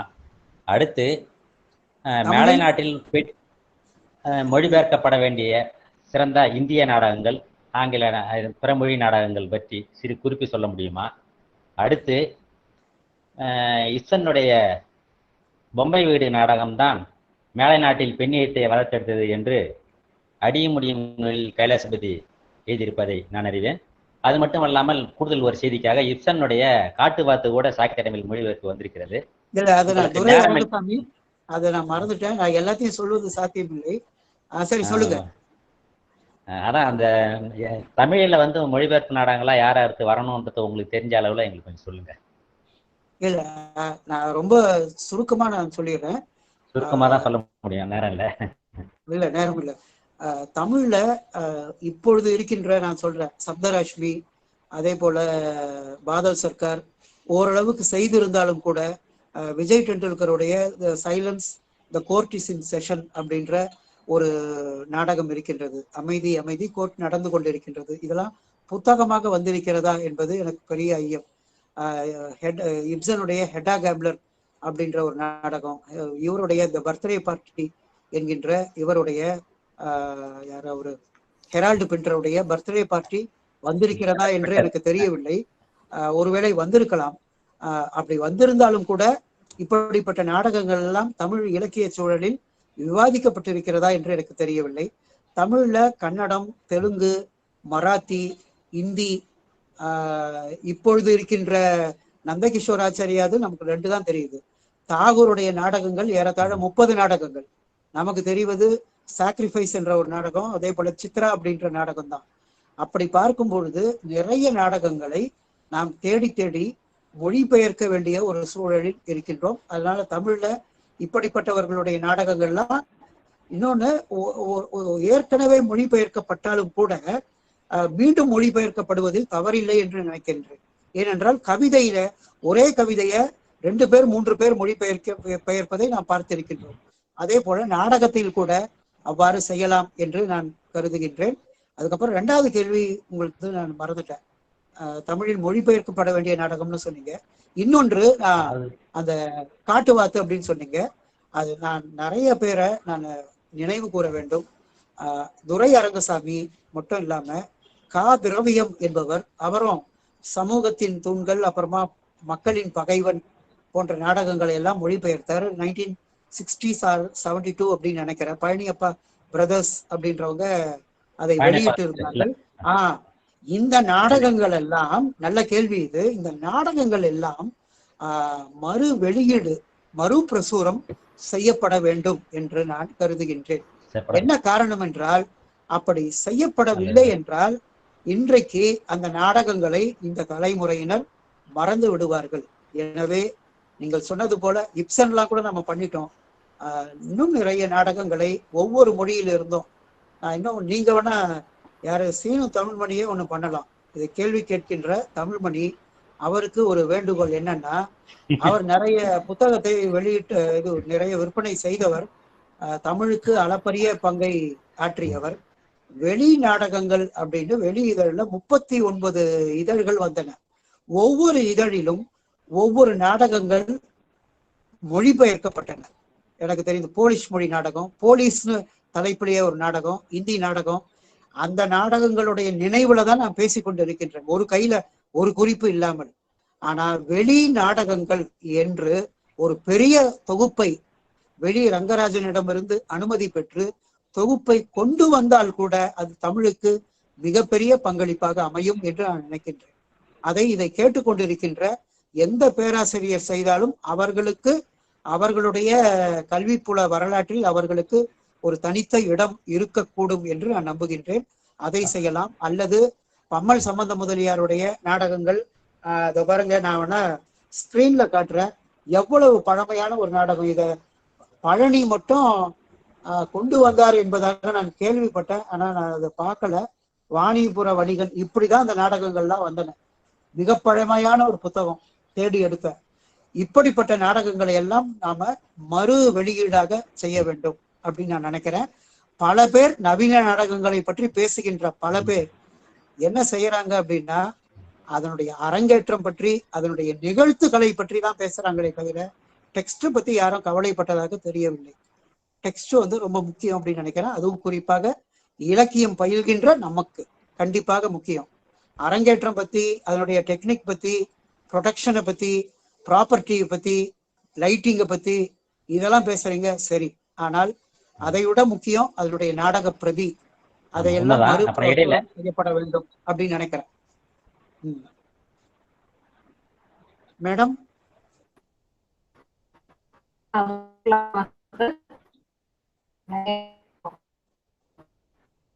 ஒண்ணுமே கேட்கல.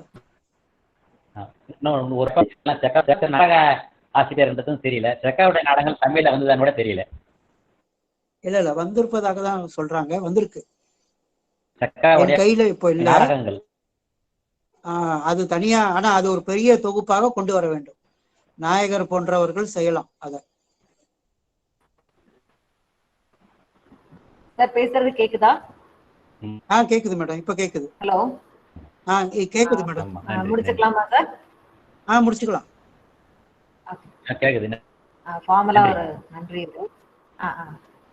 இணையவழி கருத்தரங்கினை நடத்த ஒப்புதலும் வாழ்த்தும் அளித்த கல்லூரி முதல்வர் முனைவர் லதா பூர்ணம் அம்மா அவர்களுக்கு தமிழ்துறை சார்பில் நன்றி தெரிவித்துக் கொள்கிறோம். மொழிபெயர்ப்பு நாடகங்கள் எனும் தலைப்பு, பரந்துபட்ட தலைப்பு, அதை குறுகிய நேரத்தில் நுணுக்கமான தரவுகளுடன் உரையாற்றிய முனைவர் ரவிக்குமார் அவர்களுக்கு இதயம் கனிந்த நன்றிகளை தெரிவித்துக் கொள்கிறோம். நாடெங்கிலும் இருந்து இவ்விணைய கருத்தரங்கிற்கு உடனே பதிவு செய்து இன்று பொழிவினை கேட்டு கருத்தரங்கினை சிறப்பித்த பேராசிரியர்கள், ஆய்வு மாணவர்களுக்கு துறையின் சார்பில் நன்றி பல. எனக்கு ஐயம் ஏற்பட்ட பொழுதெல்லாம் சலித்து கொள்ளாமல் பதில் உரைத்து தொழில்நுட்ப உதவியாற்றிய எனது சகோதரர் திரு மோகன் அவர்களுக்கு உளமார்ந்த நன்றிகள்.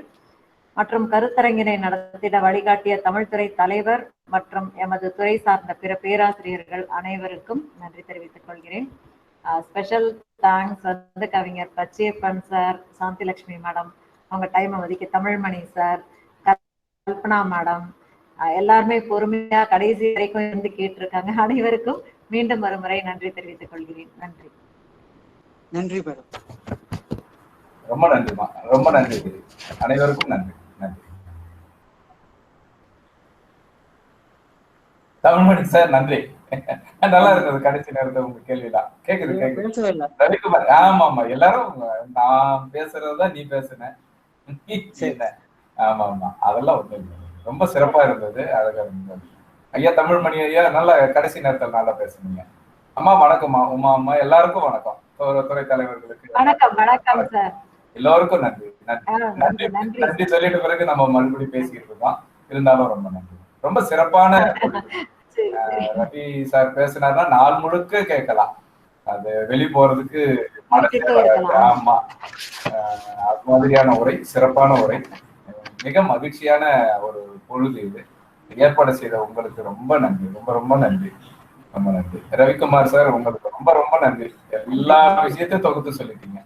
சரி, நம்ம அப்புறம் பேசுவோம். நன்றிமா, நன்றி. நன்றி சார். வணக்கம் மேடம். சார் வணக்கம். சார் வணக்கம். நான் ஈரோடு வேளாளர் மகளிர் கல்லூரி தமிழ்துறை உதவி பேராசிரியர் முனைவர் சுமதி. நல்லா இருக்கீங்களாங்க சார்? சொல்லுங்க சார். நான் படித்த கல்லூரி தான் எம்ஏஎம் கல்லூரி. நாகநந்தினி அம்மா தான் எங்களுடைய ஆசிரியர். அவங்க கிட்ட தான் நாங்க இளங்கலை முதுகலை படித்தோம். அங்கிருந்து தான் நான் இங்க பணிக்கு வந்திருக்கிறேங்க சார், ஈரோடு வேளாளர் மகளிர் கல்லூரி. வாழ்த்துக்கள் மேடம், வாழ்த்துக்கள். நன்றிங்க சார். ரொம்ப நல்லா இருந்துச்சு உங்களுடைய உரை. நாகநந்தினி அம்மாக்கு நல்லா நாகநந்தினி அம்மாக்கு நான் உங்களோட மாணவிங்க சார். அந்த அம்மாவுக்கு தனிப்பட்ட முறையில என்னுடைய நன்றியை சொல்லிடுங்க. கண்டிப்பாங்க சார், கண்டிப்பாங்க சார். சொல்லிடுங்க. உமா மேடத்துக்கு நல்லா இருந்துச்சு சார், உரை சிறப்பா இருந்தது. நன்றிங்க ஐயா. நன்றி மேடம்.